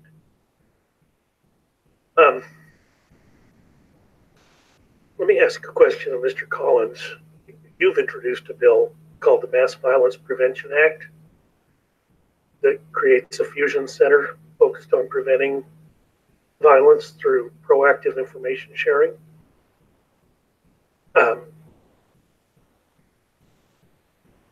Was that something you thought of offering as an amendment to this bill? We have. I mean, we understand, and again, we've offered several things in committee that we're considering non-germane. But I want to take off of and talk a little bit about that is being an issue that become, because I agree with my story. The ones that are forgotten in this are the single. The in Chicago, we see in Atlanta, what we see in some of our cities. The issue, though, is not the laws that are there that would stop this. To start with, they're not being prosecuted, a lot of this. I mean, think about this for just a second. Federal law already bans transfer of a firearm or sale of a firearm to anyone who known or believed to be prohibited from possessing a firearm. It already is against the law for anyone with an FFL, who's a federal firearms licensee, from acquiring a gun outside their state of residence. It's already against the law. It's already against the law for anyone with an FFL from acquiring a rifle or shotgun from someone without an FFL outside of their state of residence. Individuals transferring a handgun across state lines to someone without a, these are all already against the law. An example is that you would see is just in Chicago alone, where we've had a lot of instances, is sort of like what you discussed, that one that gets overlooked. The ones or twos or even the others. Even if the robust prosecutions, the city and state only prosecute 25 federal firearms crimes in 2011 and then saw 506 murders and 512. I agree completely that there's a problem here that we need to look at. My concern is with this bill, is especially the way we had our hearings and others, and it's been many times, and I understand the concern here from all of our partners here, is mass violence. But this bill would have not stopped any of the major mass violence that we had testimony about, or any that we have seen from Columbine, back to Parkland. It would not have had on any of these, on any that we have looked at. What we're looking at on mass violence is a fusion center, which frankly would have helped far because it would have made sure that the signs that were missed were actually caught. It would actually take into account illegal street sales. It strengthens the penalty for burglary and robbery for federal firearms license sale in a retail store. It also goes into prosecuting, violent crime and clarifying that which is a clarification on 18 U.S.C. 924, that law enforcement can apply the statute for those intended to prosecute or deter violent crime. These are the kind of things that actually try to get back at what actually does work, and actually what we have seen, the prosecution. And I agree with the chairman. I don't think we're that much more mentally ill. I think the problem is in many of these areas we don't see these crimes prosecuted. And we actually offered an amendment that was voted down, and hopefully they'll be made on order here. It's illegal to, if you try to buy a firearm illegally, you're supposed to have that reported. And we offered actually we've seen it from even illegal immigration status is a part of this here, along with other issues that we have. These are voted down. The issue, though, that we have here, and going back to something that the chairman had mentioned, and I understand the concern on this guy's smart, doing a background check. It's not just the too inconvenience, sketchy in which his is delivery. For someone who owns many firearms and went through that and have a concealed carry permit myself. It's not an issue of background inconvenience. The bill actually has in here, and there's some discussion about this, is the cap on this. It's not a problem in North Georgia. I've got 14 firearms dealers I can't shake a stick at them in my area. If you either got Baptist churches or banks or firearms dealers, we just have a lot of them. So it doesn't matter if one's going to charge a lot, I'll just go to the other one. But in places that are rural, like Colorado, North Dakota, Alaska, even Washington, D.C., where there's one firearms there you go. Dealer, we got to take a look at. That's a monopoly. And they could charge whatever they wanted to charge on this. And when you get into states or maybe where it's not as popular to have firearms, the question becomes is what could happen there by pressure brought by others for have this amount. At that point in time, it keeps it out of folks who can't afford. They maybe could afford the gun, maybe that's a possibility, but then going for this next step could not. Again, and I would love to talk with Mr. Thompson. We see each other almost every morning anyway. This is a bill that actually hits to the law that's not being enforced. Judge, I think you probably saw that on the bench. These are just not enforced because they're hard. Because the law that is on the books to enforce is difficult. But they're on the books, and just my question actually becomes, and this is a question mark, when we had the hearing, it said it'll save, at the end of the day, police chief from Houston actually made a comment. It actually came to the help of the committee, and it was actually a good comment. He said, if it would just save one. I can't disagree with that. If it saves one, there's a thought here, it can't save one. But my concern is would it actually put others in danger?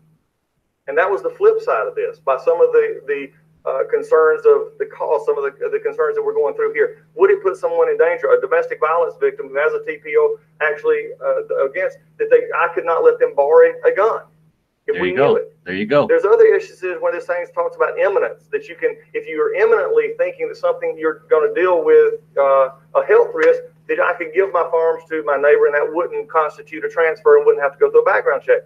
But what does imminent mean? Are we going again to trust the courts in this? This is why a hearing, even if it was 7 or 8 hours long or even 10 hours long, needed to be had. I want to find a fix for this. My father's a state trooper. I'm from a law enforcement background, but we're not seeing this stuff actually prosecuted. My question then becomes, if it will save one, great.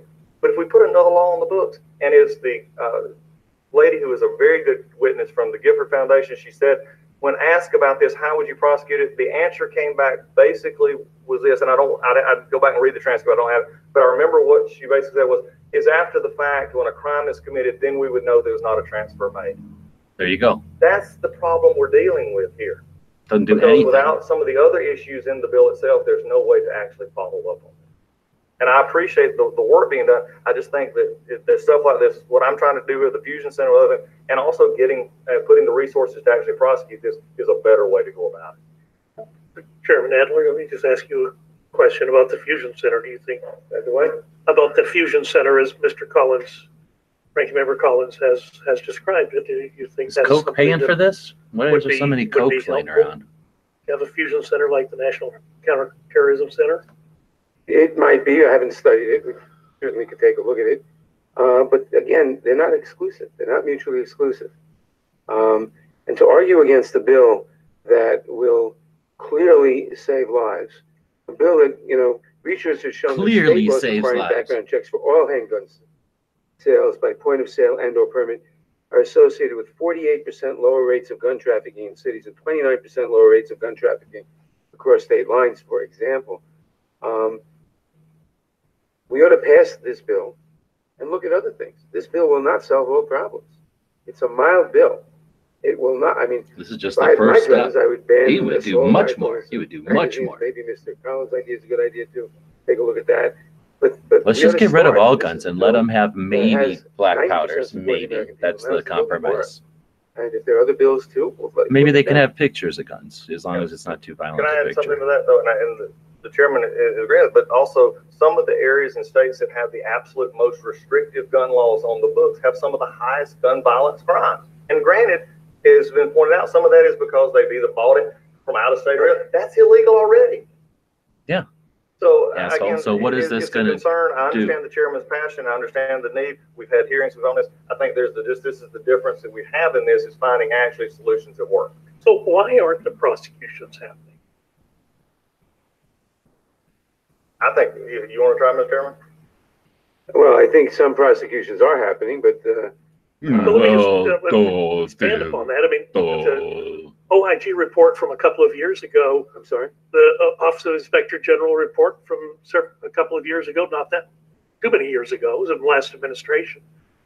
But of people that were known to have lied on a background check, the number of prosecutions of that subset was infinitesimal. It was startlingly small. So if we pass this law and it were to be signed by the president, which I don't think will happen, how does that change? Well, I think we would agree that there ought to be more prosecutions. If the numbers are as small as you say, there certainly ought to be more prosecutions. I would point out that appropriations for the ATF have gone down. If I may just reclaim my time for a moment, the availability of funding through the Fixed NICS bill that was passed in the last Congress did in fact increase some of those grants. It increased somewhat, but the fact is that there is much too small. The prosecutors have a lot of things to do. And maybe. So now you want a law that gives them even more to do? To be a higher priority on their list. But we have not properly funded the ATF. We ought to properly fund the ATF. And I would certainly agree that there ought to be more prosecutions. And that's a separate question as to why there aren't. But again, the separate question as to why there aren't, from working in a gun shop, I can tell you, is because most of the denies come back as traffic issues and people clear them up and they're no longer denied. What is there to prosecute? Liars. You tell them what to appropriate. In a perfect world, as authorizers, we should give our instruction to the appropriators. Yes, that's your role. And I want to jump in because my bill actually does that, authorizes 50 more folks on gun crimes itself. The other issue is, and part of this is I don't want to say desensitized or anything else, but we also have to say that former Vice President Joe Biden actually said probably some of these don't get prosecuted. It's because they're viewed as paperwork crimes. They're viewed as paper crimes, not actually that you're attesting to something. And I think sometimes that we don't put it as a high enough priority on the list. But these are actually the things that do affect when they're actually applied illegally and you're trying to get it around the system. It then pushes it to the other market, which is going to be even more difficult. But I think these are the kind of things that you do put resources and time and effort into as we go forward. I appreciate the chairman's concern. I just think we're just not catching the whole process. Well, we're not catching the whole process. This bill is a partial bill. I certainly am open to. Remember, I've been chairman of this committee, for a month and a half or something like that. And maybe we need greater appropriations and maybe we should have more enforcement. I'm certainly open to looking at that, but it's not an argument against this bill. And it is very frustrating always to hear that we shouldn't do things that we obviously ought to do because the solution is better enforcement of the existing laws. This is part of the solution may be better enforcement of the existing laws. It's like, I'm sick of not doing more just because the answer isn't more. Appropriately. But it's not an argument against closing huge loopholes in the law. We desperately need this law with my name on it. That, forget the statistic, it was in my opening statement, but we know that a large percentage of people who are applying for guns, fail the background check. That means that.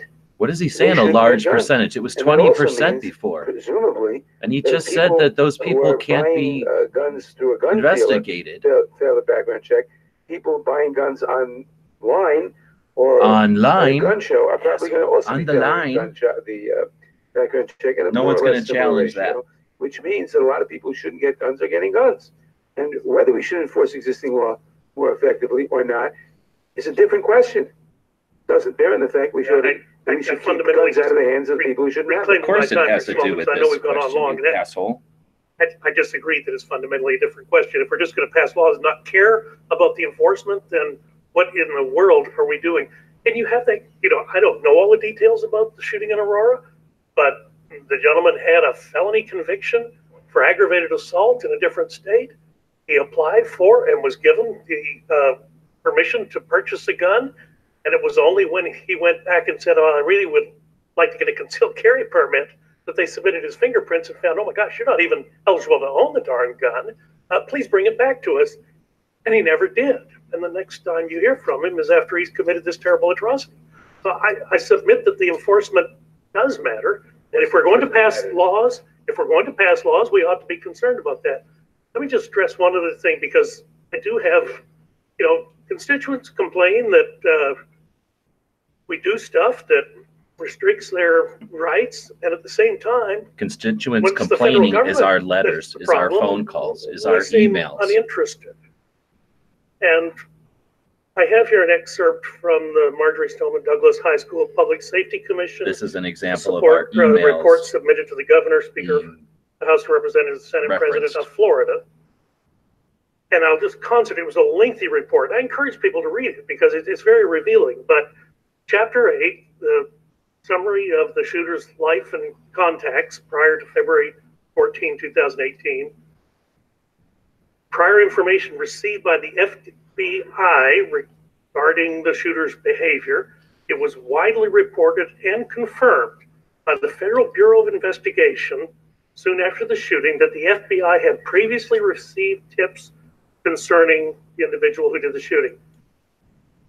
The first was received on the FBI public access line on September 25, 2017, from Ben Benight in Mississippi.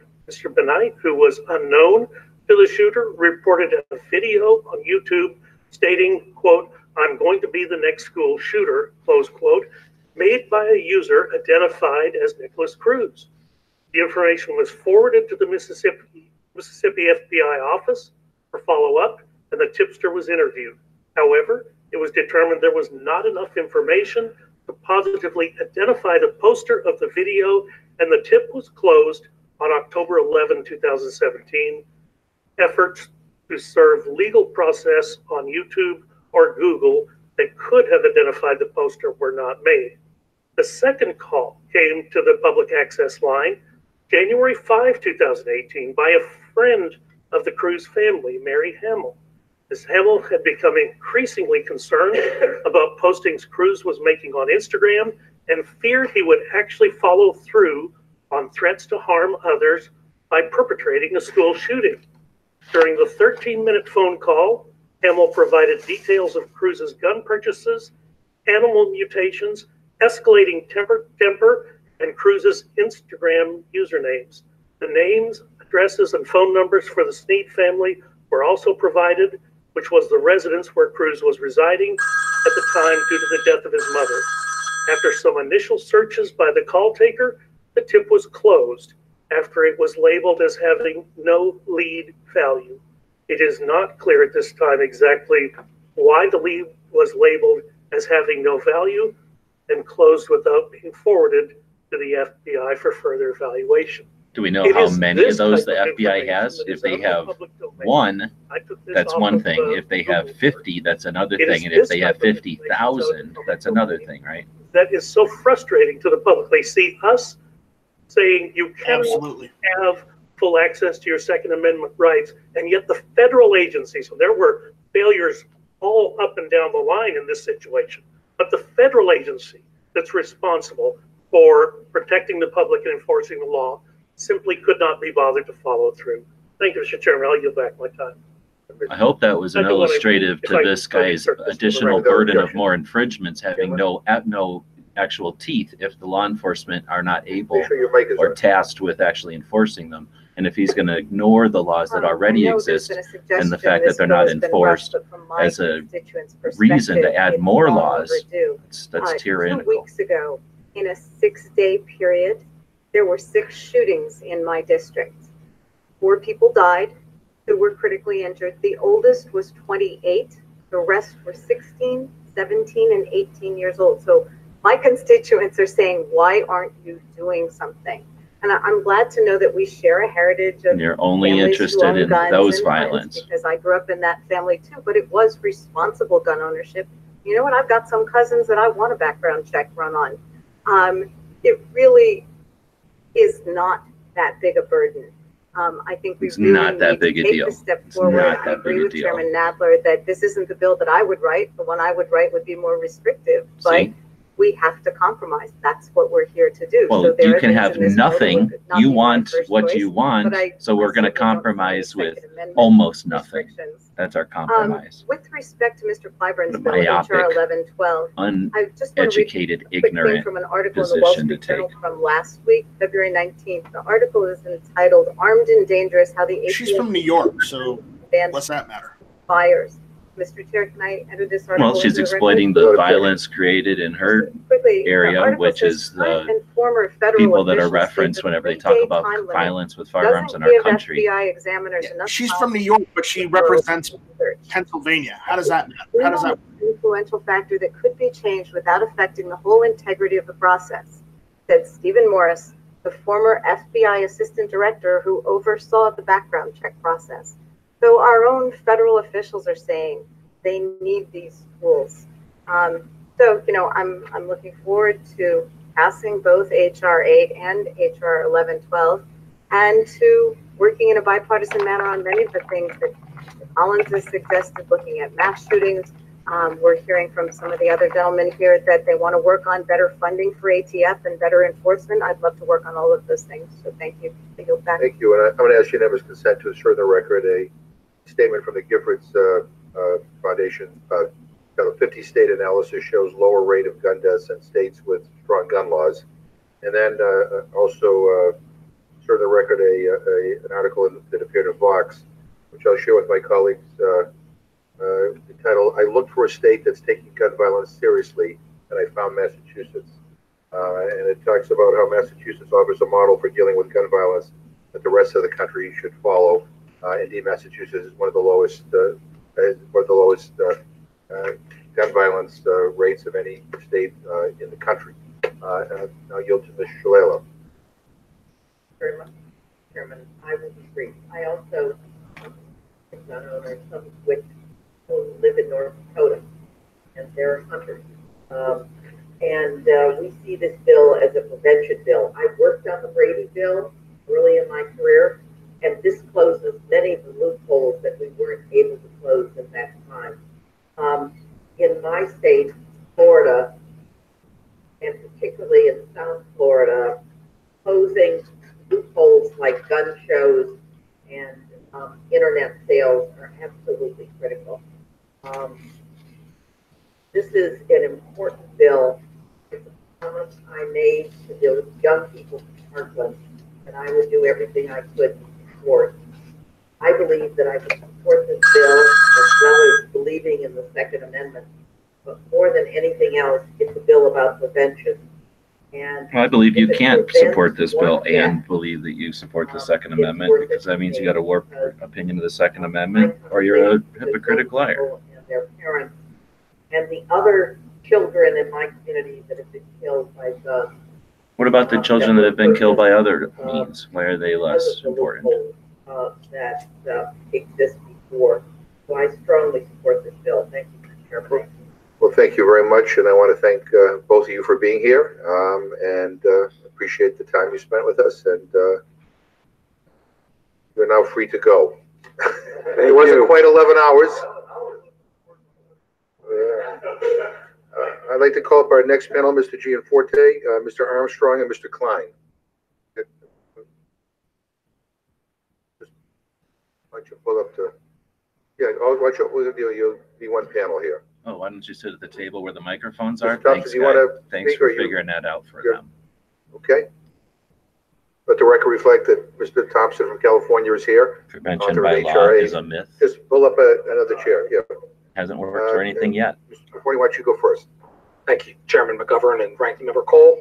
I appreciate the opportunity to speak to you regarding amendment to H.R. 8.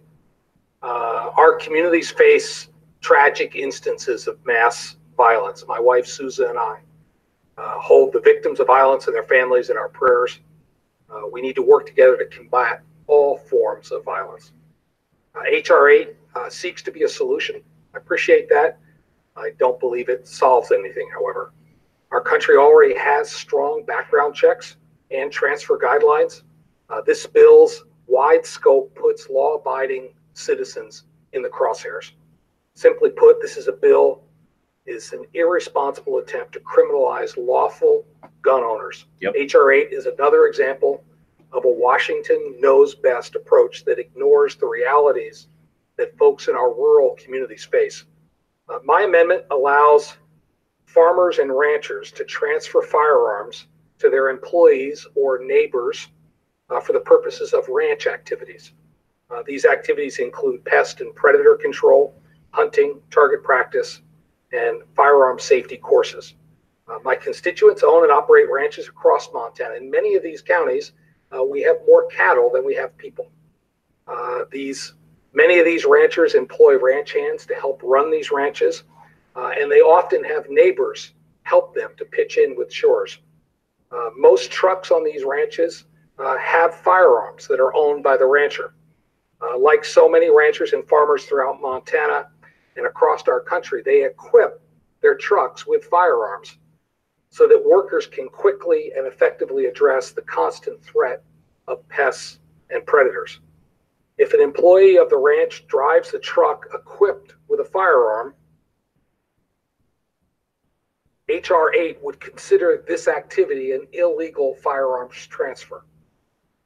The bill as written requires employees or neighbors just helping out to undergo a background check and paired with a 3-day waiting period. Predators and like coyotes and wolves don't care about a 3-day background check when they're hunting their next meal at the expense of the rancher's livelihood. It's absurd to require a background check on every transfer of a firearm between a ranch owner and a neighbor or a ranch hand. This bill is another example of Washington knows best approach that fails to consider our rural communities. It targets law-abiding gun owners while failing to keep firearms out of the hands of criminals. My amendment is a common sense clarification that protects our Montana way of life and preserves our farmers and ranchers' Second Amendment rights. I thank you, Mr. Chairman, for letting me testify, again, for this opportunity to speak, and I ask that you make this amendment. Thank you very much. Mr. Armstrong? And Mr. Just Chairman, make sure your mic's on there. it's on. Okay, good. My amendment is essentially the same as Mr. Gianforte's. I actually haven't seen his, but it's the same thing. I don't understand how we would have hunting, fishing, and trapping excluded under an exemption and not farming and ranching, particularly where we are at. We live in these rural areas. You're often hundreds of miles away from a FFL, and the types of activities that occur in these rural communities are not the problems H.R. 8 is trying to solve. I'm new here, so we've had these debates. We just listened to it here. We had it for 12 hours in the committee.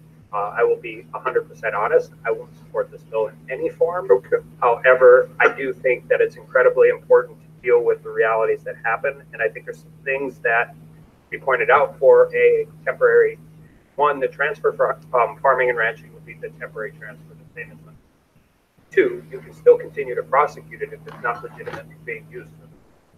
And then with that, because I know it's getting late, we're going brief into that. I also would just point out wherever it is and however you can do it, outside of how you think this bill should go, somebody should really, really look at the exemptions in DNF, because the way they are written becomes a criminal penalty of which you can prosecute. Different degrees F essentially federalizes game and fish law across the entire country. More importantly, it holds culpability for potential future conduct. And D, while I hope the exemption in D is intended, I think, primarily for domestic violence victims or those types of issues, the way it is written, it is so narrowly tailored that I can't imagine how it actually be used in the real world.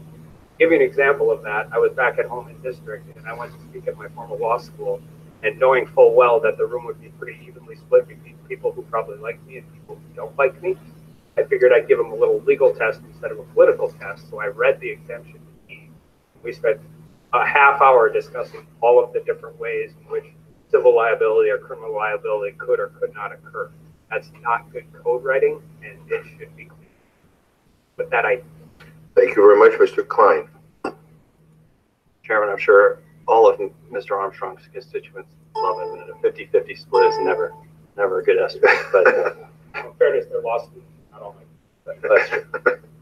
Mr. Chairman, thank you for the opportunity. Before we move on HR 8 to expand what is current regarding background checks, we must ensure that the existing laws are being enforced. My amendment would simply require existing law to be enforced by asking the Attorney General to report to ICE the individual illegal aliens who have been denied a firearm transfer by a NICS check, which is already prohibited under the existing law. FBI reported last month that the background check system had nearly 8 million people listed as illegal unlawful alien, and additionally, illegal aliens rank as the '1 prohibited category in the FBI's NICS indices. Roughly 3,300 illegal aliens were denied a firearm after failing a NICS check in 2017. This means 3,300 criminals were effectively allowed to stay in the United States when ICE should have been alerted about their criminal acts. HR 8 does not do anything to prevent crime, and I encourage my colleagues to start focusing on the real threats to our nation and moving forward with legislation that protects the American people by stopping the violent gang members and drugs that are flooding across our southern border.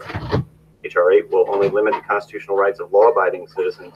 Instead, Congress should be focused on pursuing and punishing criminals who are a danger to our society, and my amendment would go a long way toward accomplishing that. Thank you, and I ask that my amendment be made in order.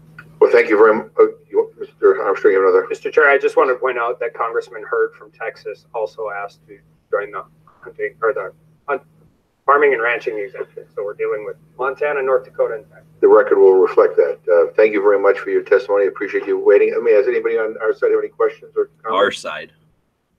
Mr. Cole, anyone on this side? Mr. Woodall does. I just wanted to ask Mr. Armstrong if he offered this amendment in committee, if it was considered in the committee.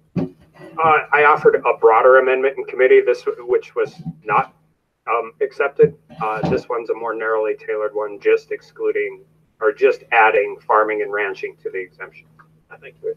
Mr. Burgess. Thank you, Mr. Chairman. I think these are all wonderful amendments, and it really indicative of the process that should be followed. And I think all of the amendments should be made in order and debated fully on the floor. I yield back. Any other questions? No question. We're all set. Thank you very much for being here. Anybody else want to testify? Yeah, I do. Assholes. Glad you made it in. Thank you, Mr. Chair. Yeah, I came right from the airplane, right to here. We held the hearing open just for you. All right. Oh, you're so sweet. Thank you. Are we at a point where I'm going to talk about my amendments? Yes. Awesome. Thank you very much. Thank you, Mr. Chair and members. I ask that you please consider the LESCO Amendment number 1. And basically what it does is give an exemption for victims of domestic violence and sexual assault who have an order of protection issued by the court. And the reason that I think this is some aggressive phone calls, because I think it's fair for and just for these victims to be able to defend themselves against their perpetrator. And often, because I'm a survivor of domestic violence, so I kind of know how this works, at least in my case, it's very difficult for a victim of domestic violence to get away from their perpetrator and go off and get these things, let alone pay for a gun or pay for if there's a fee for a background check. And so my understanding is HR 8 would prevent someone from just borrowing a gun from someone that they know or transferring a gun. And I think it is very important that that person is able to defend themselves, and I ask for your support. You have another amendment? I do. Okay. Thank you. Members and Mr. Chair, I also ask that you please vote for LESCO Amendment number 2, entitled Global Entry Program. This amendment would allow gun owners to legally transfer their firearms to individuals who have been admitted and are participants in the Global Entry Program. And for those of you that are in the Global Entry Program, you know that it is done by the U.S. Customs and Border Protection, and you have to get a background check. So if you already have this, why should a law-abiding citizen have to go through another background check? What the hell is that? I've never even heard of that before. What is that? She's a Republican. Yeah, what is that global blah, blah, blah? I never even heard of such a thing. I have several. Neither have I. I'm sorry, keep Yes, it going. thank you. Yeah, I'm sorry. thank you. And I'll be fast. No, that's okay. All right. Take as long as you want. And I ask for your approval of LESCO number 3 amendment. Deals with allowing a waiver for someone to temporarily transfer their gun when it's on their private property. So we're talking about someone on their private property, let's say it's a farm or a ranch, and if somebody else is on their property, I believe they should be able to temporarily transfer. This is ridiculous. They're asking permission for a person to let someone on their property use their own property. To me, it's a violation. This lady is asking for that permission while she's asking permission for abused people to get guns loaned to them. They're asking this permission from people who think. You know why she's saying this? Because the bills otherwise wouldn't allow for this. Yes, they're asking this of people who wrote these laws, and they think that these laws are too broad. They've multiple times said that these laws are too broad. By the way, you know this woman is from Arizona. Allow gun Really? owners to Wow, legally right. transfer their 8th firearms Congressional District. to have Thank you. a I didn't federal know that. government issued security clearance. So, So cops here, and blah, blah, blah. my staff member, Matt, who's sitting right here, just recently applied to get a security clearance. This is all of the paperwork they have to do, along with the extensive background check. And interviews. Interviews. I think you had to go back for another interview. They interview people. Certainly, if somebody has a security clearance and has gotten background checks, they should be able to be waived from having another background check. She represents the Peoria area. And then what happens the first time somebody with a security clearance does something bad? Everyone's going to flip their shit. Says that I ask for your approval. This amendment allows for the transfer of a handgun to an individual who has a valid state-issued permit to purchase or license to own a firearm. So several states already require a permit. You have to go and get a background check in these states. So to me, it's very duplicative.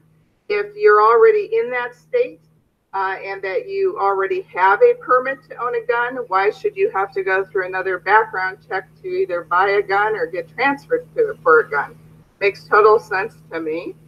And one more, LESCO number 6 amendment. All these LESCO amendments are would valid. allow gun owners to legally transfer their firearms to individuals who have been admitted and are participants in TSA's pre-check program. For those of you that are in the TSA pre-check program, you know you also have to do a background check for that. So to me, again, HR 8 would make this duplicative for people that already have a background check, law-abiding I like how she just came in and spanked them 6 times fairly. In my analysis, HR 8. And their reply is going to be, sure well, we didn't very even want to make it well-intentioned, this lenient, so we're not has going to make it any more prevented- lenient. Would not have prevented any of the mass shootings. If that you've have already taken got a place background check, then recently, you'll pass this background and, check. would You've got only nothing to fear. impede law-abiding citizens. Yeah, right. These are some clear examples of how I believe they impede law-abiding citizens, and I ask for your approval on my amendment. I like her. I like her. Young lady's amendments, any? She's from the Peoria. She represents Peoria area of Okay. Arizona. Question. Mr. Burgess has an amendment. Thank you, Mr. Chairman. Already heard a lot of the discussion around my amendment number 6 of HR 1112. Requires Department of Justice Inspector General to submit a report to Congress on the number of mixed denials referred for investigation, the number of prosecutions resulting from denial investigations, and the number of firearms recovered by ATF following delayed denials.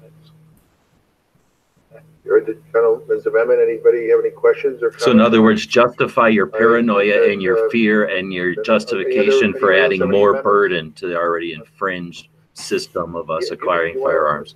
Unfortunately. And horrible bastards. No, we're still in the hearing. Yeah, okay. So, hearing no one else here to testify, any amendments, this closes the hearing portion of the committee. And now, at this time, I would entertain a motion from the distinguished gentleman from Maryland, Mr. Raskin. Thank you, Mr. Chairman. I move the committee report a structured rule for consideration of H.R. 8, the Bipartisan Background Checks Act 2019. The rule provides 1 hour of general debate on the bill, equally divided and controlled by the chair and ranking minority member of the Committee on the Judiciary. The rule waives all points of order against consideration of the bill. The rule makes an order as original text for purpose of an amendment in the nature of a substitute consisting of the text of Rules Committee. Did that guy have a gun? 116-5 and provides that it shall be considered read. The rule waives all points of order against that amendment in the nature of a substitute. The rule makes in order only those amendments printed in Part A of the Rules Committee report accompanying the resolution. It is fucking Each such cold amendment here. may be offered only in the order printed in the report, may be offered only by a member designated in the report, shall be considered as read, shall be debatable for the time specified in the report, equally divided and controlled by the proponent and opponent, shall not be subject to amendment. What happened? Did I do that? The rule waives all points of order against amendments in Part A of the report. How dare you? The rule provides. We've got more people watching than the House of Representatives. That's sad. I mean, I appreciate the people watching, but it's sad for how many people are actually interested in this. Under a structured rule, the rule provides 1 hour of general debate on the bill, equally divided and controlled by the chair and ranking minority member of the Committee on the Judiciary. The rule waives all points of order against consideration of the bill. The rule provides that an amendment in the nature of a substitute consisting of the text of Rules Committee print 116-6 shall be considered as adopted in the bill as amended, shall be considered as read. The rule waives all points of order against provisions in the bill as amended. The rule makes in order only those further amendments printed in Part B of the Rules Committee report. Each such amendment may be offered only in the order printed in the report, may be offered only by a member designated in the report, shall be considered as read, shall be debatable for the time specified in the report, equally divided and controlled by the proponent and an opponent, shall not be subject to amendment and shall not be subject to a demand for division of the question. The rule waives all points of order against amendments printed in Part B of the report. Finally, the rule provides one motion to recommit with or without instruction. As we just heard from the gentleman from Maryland, this rule provides for consideration of H.R. 8 and H.R. 1112. The rule makes an order 4 amendments for H.R. 8 and 5 amendments for H.R. 1112. These are common sense measures that close loopholes and fix our background check system. I hope it wins with an overwhelming bipartisan vote tomorrow. You've heard the motion of the gentleman from Maryland.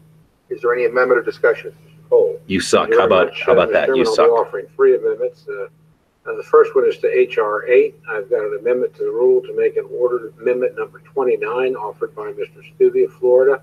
This amendment requires the National Instant Criminal Background Check System to notify the Immigration and Customs Enforcement Agency of the Department of Homeland Security whenever the information available to the system indicates that a person illegally or unlawfully in the United States may be attempting to receive a firearm.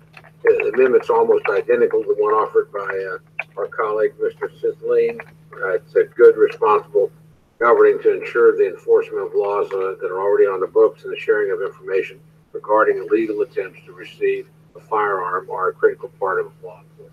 For the gentleman's amendment, any discussion or comments? Hearing none, the vote will be on the Cole amendment. All those in favor say aye. Aye. Opposed, no. No. Please share the noes. Mr. Chairman, we have a recorded vote. Did he just say the noes have it? Yes. Oh, what an ass. What an ass. Oh, man. Oh, he's going to do that for the whole entire thing. What a dick. Did you just say Cholula? I'll take some Cholula. I'll take some Cholula too. Aye. Bought a bunch of thick sliced bacon earlier and cooked up like, I don't know, 5 or 6 strips of that, and then took like a long, sort of like a hot dog bun except longer, and then made out of whole wheat bread and cut that in half, and then poured out most of the bacon grease onto some dog food for the dog later, and then laid that bread down into the pan, got it all toasted, then had a big ass bacon sandwich. Oh, that sounds delicious. For 60 days after the FFL's initial date of contact. Drafting legislation fails to recognize the unworkability of the time frame laid out compared to the 30-day time period in which NIC's process runs. By extending the current 30 days to 60 days, the bill may actually function as designed. No. Heard the gentleman's amendment. Any discussion? No. Take no.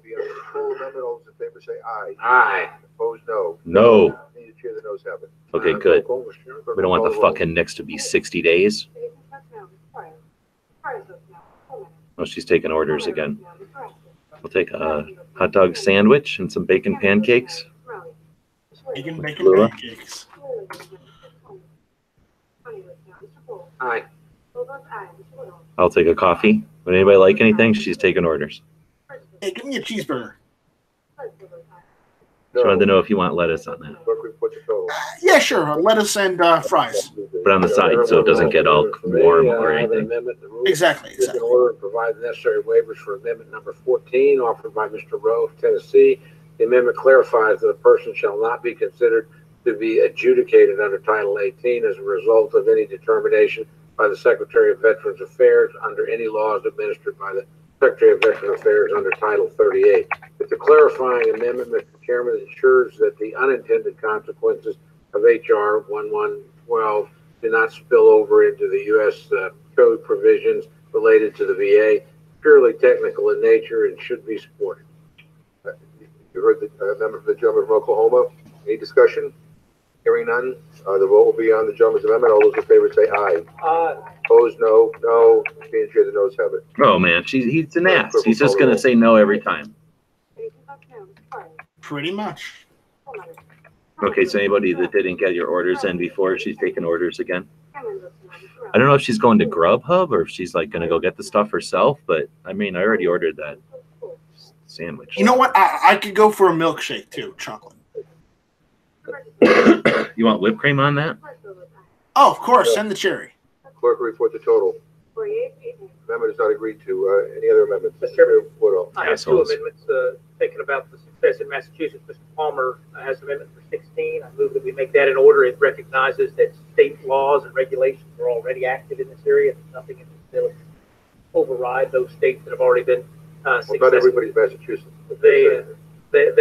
We all aspire to be in that way. I want to recognize that. So I move we make amendment number 16 in order to respect those states that have been successful in this area. I think this amendment would probably gut the bill, but in any event, you heard the gentleman's amendment. Any discussion? Hearing none, the vote will be on the Woodall amendment. All those in favor say aye. Aye. Opposed, no. No. Being chair, the noes have it. Asshole. Clerk will call the roll. Tyranny. Tyranny. Why aren't they calling for a count? Oh, I guess they are doing it right now. That she's taking orders again.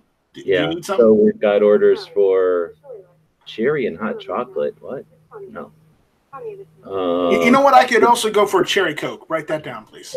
Sausage pancakes with maple syrup and a side of hash browns. 3 over easy eggs. We got that one. I think she's got that. Tacos and beer. Got that one. Oh, I love tacos and beer. Before I go back to Mr. Woodall, I want to ask unanimous consent to insert in the record the statement from Congresswoman Shirley Jackson of Texas. Oh wait, I think this guy found a new menu. Mr. Woodall. Chinese place or something. Folks who wanted to be with me last time, everyone heard the Fortes. They should just make a thing where everything this guy says goes through. Who's this guy again? I like this guy. Exception made for ranch activities. Mr. Woodall. I cannot say it. I think he's from Georgia. I believe it's probably just oversight. Heard the gentleman's amendment. Any discussion? Hearing none, the vote is on the Woodall amendment. All those in favor? Yeah, 7th District of Georgia. No, no. Gwinnett County. Clerk will call the roll. And Lawrence. So I just want to mention something they're talking about on the gun channel side. I didn't know this was going to be stream today at all until Pink Panther over on Gun Channels posted it.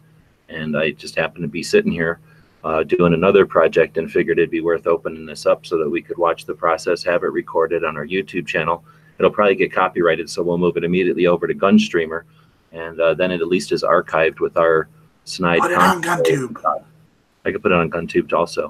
And then, so I'm just taking a moment to say thanks to Pink and thanks for the 50-some people that are watching us and hopefully the 50 other people that are watching our government work here. 6, this requires the Department of Justice Inspector General to submit a report to Congress.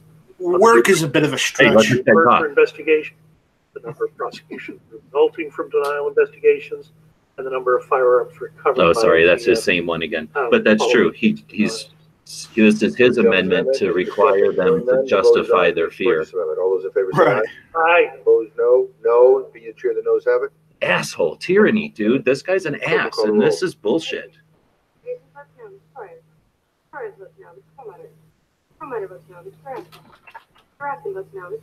Five, 6, 7, 8, 2, 3, 4. No. Clerk report the total. Fuck, we only got 4 Not ayes. agree to any further amendments. Mr. Assholes. Mr. Chairman, I have an amendment to the rule, make in order and provide the necessary waivers for amendment number 3 offered by Mr. Brown. Good. I really don't care that these amendments aren't going on it because this is fucking tyranny in its first place, and this is just more reason that it'll get voted down, right? That has or can accept a magazine of more than 5 rounds provides an exemption for active duty military members and full-time law enforcement officers. Ah, screw you. Yeah, I don't really care about. Like I say, there's probably some good that none of the that they're blackballing or whatever that's called, bum rushing all of these bullshit things through, because it's just that much more bullshit to you make it easier to deny when it goes through to the big vote, right? Right. All right, she's ordering again. Let's see what we got out there. Let's see. Tony's saying government videos don't get copyright. I don't know. We'll find out, I guess. She's ordering flowers for the wives, maybe. Grinder wants a pack of fruit stripe gum and some Skittles. I think she's got that. No. Tacos and French fries. That'll work. Amendment is not agreed to. Any further amendments? Please, Bridget. Let's go. Back to this guy. Mr. Chair, I have an amendment to the rule to make an order. Amendment number 28 offered by Mr. Scalise of Louisiana. This amendment allows the transfer of a firearm to a victim of domestic violence or sexual assault. They're not going to vote for this, right? Protected under an order of protection Probably not. by a court of law. Or they'll vote it down. That's what I mean. They'll vote down this proposal. A member of the armed forces who is on active duty or an active duty or retired law enforcement officer. Mr. Chairman and members, to me, this is a common sense amendment. Again, as I've said before, I think that victims of domestic violence and sexual assault should be permitted to protect themselves. They often do not have the means to purchase a gun and would like to borrow perhaps one to defend themselves, and H.R. 8 would make them a criminal if they do so. In addition, it is common sense for a person with a concealed carry permit that already has gone through a background check to be able to waive the additional background check. And of course, the member of the armed forces on active duty or an active duty or retired law enforcement officer, I'm sure that we trust them to carry their own guns. And so to me, it makes no sense that they would have to go through another background check. You heard the general lady's amendment. Any discussion? I just want to ask unanimous consent to insert in the record a statement from the National Task Force to End Sexual and Domestic Violence opposed to this and some other amendments that have been raised here today. So no other discussion. The vote will be on the Lesko amendment. So of course he has to. Aye. Aye. Opposed, no. No. Being the chair, the noes have it. All right, roll call vote, please. Clerk, roll call vote has been requested. Clerk, I'm going to count it this time. Jason votes no. Ms. Torres. Torres votes no. Mr. Perlmutter. Perlmutter votes no. Mr. Raskin. Mr. Raskin votes no. Ms. Cameron. Cameron votes no. Mr. Raleigh. Ms. Shalala.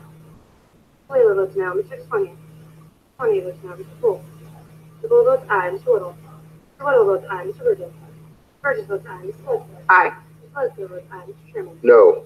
Chairman votes no. Clerk report. 9-4, just like Members are before. agreed to. Any further amendments? So they don't want Chair, I do domestic have violence several more victims to Mr. be. Chair, I have an amendment to the rule to make an order. Amendment number 11 offered by myself, Mrs. Lesko from Arizona.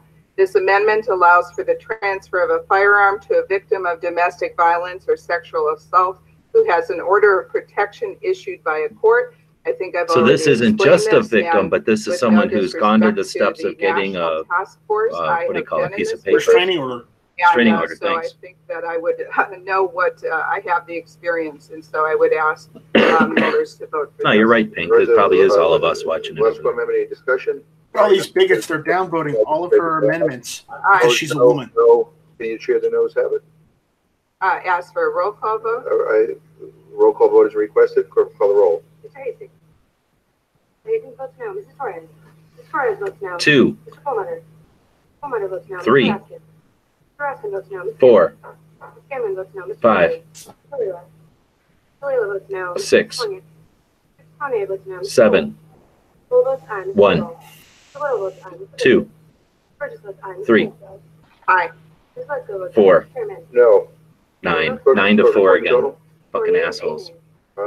The amendment is not agreed to. Any further amendments? May I inquire how many more amendments you have? Because we might want to. Oh, it's almost 7 o'clock. It's almost 7 p.m. Are you going to insist on these words when it's 7 p.m.? All right, if you do them all at once, we'll do it. All right. All right. All right. Let's just turn these down Thank all you, at once Mr. quickly. Chair. I have an amendment to the rule to make an order. Amendment number 12 offered by myself, Mrs. Lesko. Amendment number 13 offered by myself, Mrs. Lesko. Amendment number 14 offered by myself, Mrs. Lesko.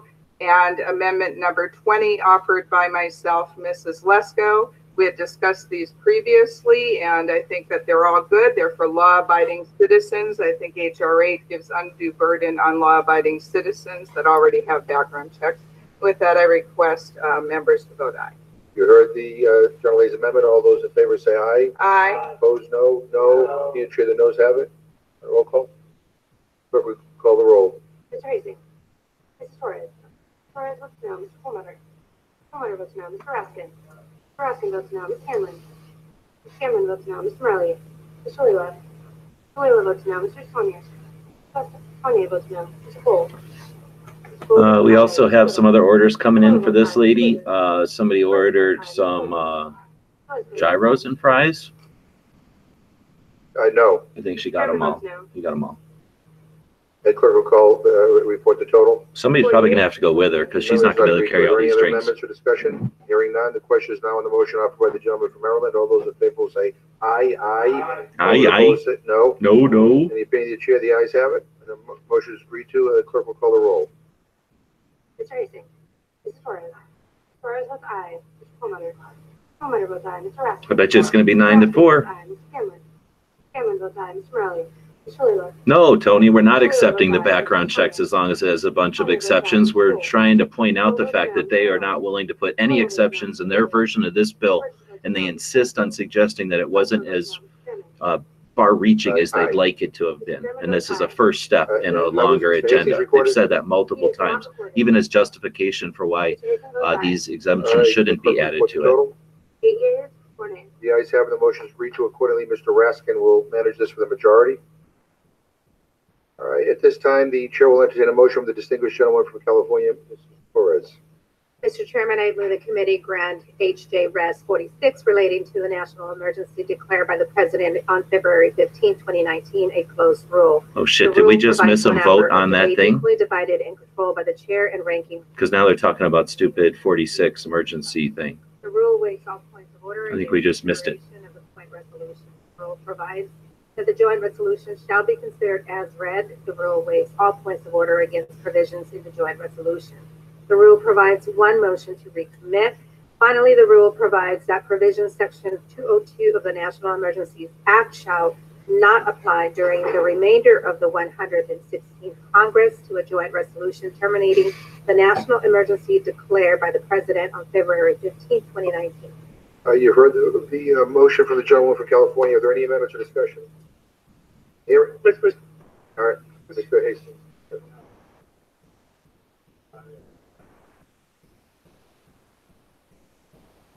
It sounds like these Democrats can't even get our lunch orders right. Nobody's even gotten their lunch orders yet, so I don't think we should trust them to vote on laws. Ms. Lesko. Thank you, Mr. Chair and members. I will be voting no on House Joint Resolution 46. I live in a border state on Arizona. There is an emergency on the border. I've been to the border. There's an emergency on the border. There's a crisis on the border. Crisis, emergency. Thousands of people flooding into our nation. We don't know who they are. My constituents demand that the border be secured.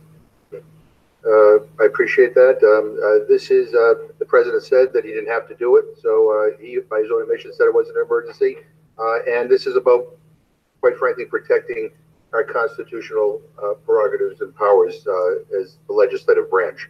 And so at this point, the vote will be on the motion of the gentleman from California. All those in favor say aye. Aye.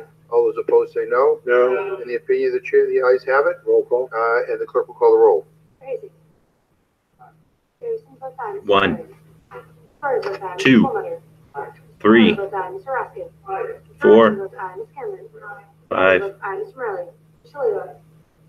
6, 7. No.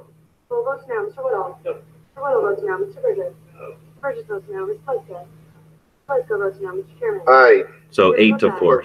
8 to 4 again. The motion is agreed to, and it will be carried by Ms. Torres for the majority. Without objection, the committee stands adjourned. All right, so I guess that's it. So we missed the one on firearms, but it sounds like they just said go ahead and pass it through tomorrow without any amendments. And so I guess we got to come back tomorrow and listen to the whole Senate or the whole House talk about it, right? Am I understanding it correctly?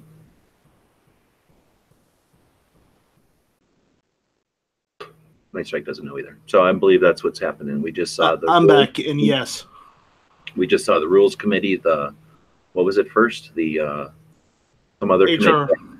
No, some other committee had it first, and now the Rules Committee had it, and now it'll go to the House, and then if the House passes on these infringement bullshit tyranny, then the Senate will suck it up because they're a bunch of leftists now, right? And then we got to go to Trump, and then we got consequences of universal background checks, which is something that's never been even thought about being infringed on this country. I don't know what these people think the consequences of their actions are going to be, but it obviously has no influence on crime. This is ridiculous, massive infringements. Am I watching the actual thing now? You know, they should have background checks on people running and serving in Congress. You know, if we're gonna have background checks for everything, we might as well, make it fair.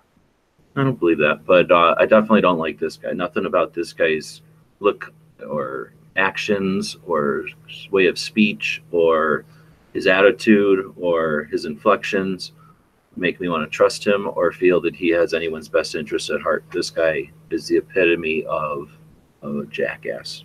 I don't know who he is. Evil. This guy. I don't know if he's evil, but he's a fucking jackass. Who is he? Do you know? I have no idea, but he's evil. I don't really care who these people are. This guy seemed pretty good, I guess. I'm just going backwards, I guess, looking through some of it.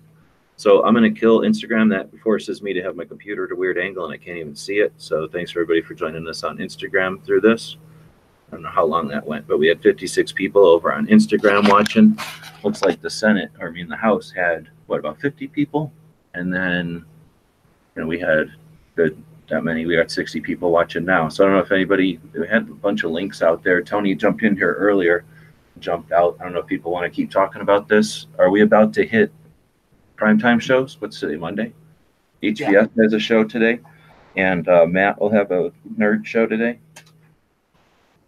You jumping in the nerd show today? I might not. I'm working on GunTube. I'm working on a couple. Have you seen Umbrella Academy? I actually haven't yet. Oh, it's really, really good. So 56 people jumping in now. We got 43 thumbs. I don't care about the thumbs so much because I care about that, but I do want to encourage people that watch shows like this. If you appreciate what you're looking at, utilize the systems that are in place. As a viewer, as a person who's experiencing whatever the content might be, you are more than just a person who sees it, absorbs it. You also have influence through the platforms that are out there. So as you're logged in, you have the ability to influence the way that the platforms, the way that the internet really is going to recognize gun-related stuff. So get in the habit of using those tools.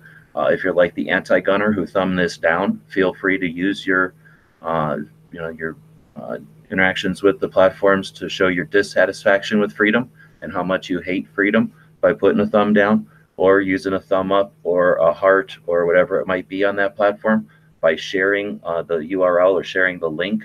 You do a lot of work for any show that you watch that you appreciate by posting things over on a platform like Gun Channels or Gunstreamer or guntube.org.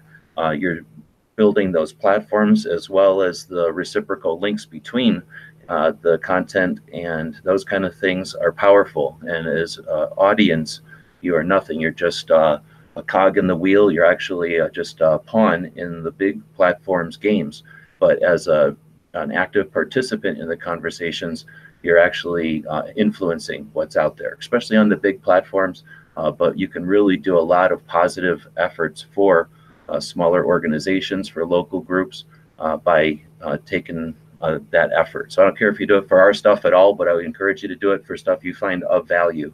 And we, the individuals, might not think that we're the power, but we certainly are. So all of our efforts are to encourage people to participate and be aware. And like I say, this just popped up out of nowhere. Thanks to Pink Panther for posting it over on Gun Channels. Well, I guess we're doing our 2A workshop tomorrow. So if this is at the same time, we'll go live and follow the voting at the House. See if anybody else is saying anything. Patriot is cooking a pound of bacon just for me. Great. Very good. Clover has his Instagram show today. Thanks. I always forget about that because I always forget to just turn on Instagram for a long time. Even though I post stuff on Instagram, I rarely ever watch stuff over there.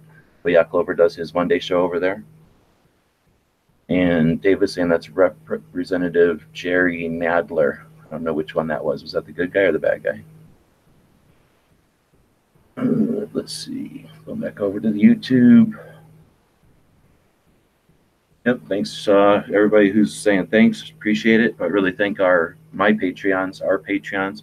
They allow me to do stuff like this. Nice Strikes Patreons allow him to do his efforts. And right back at you.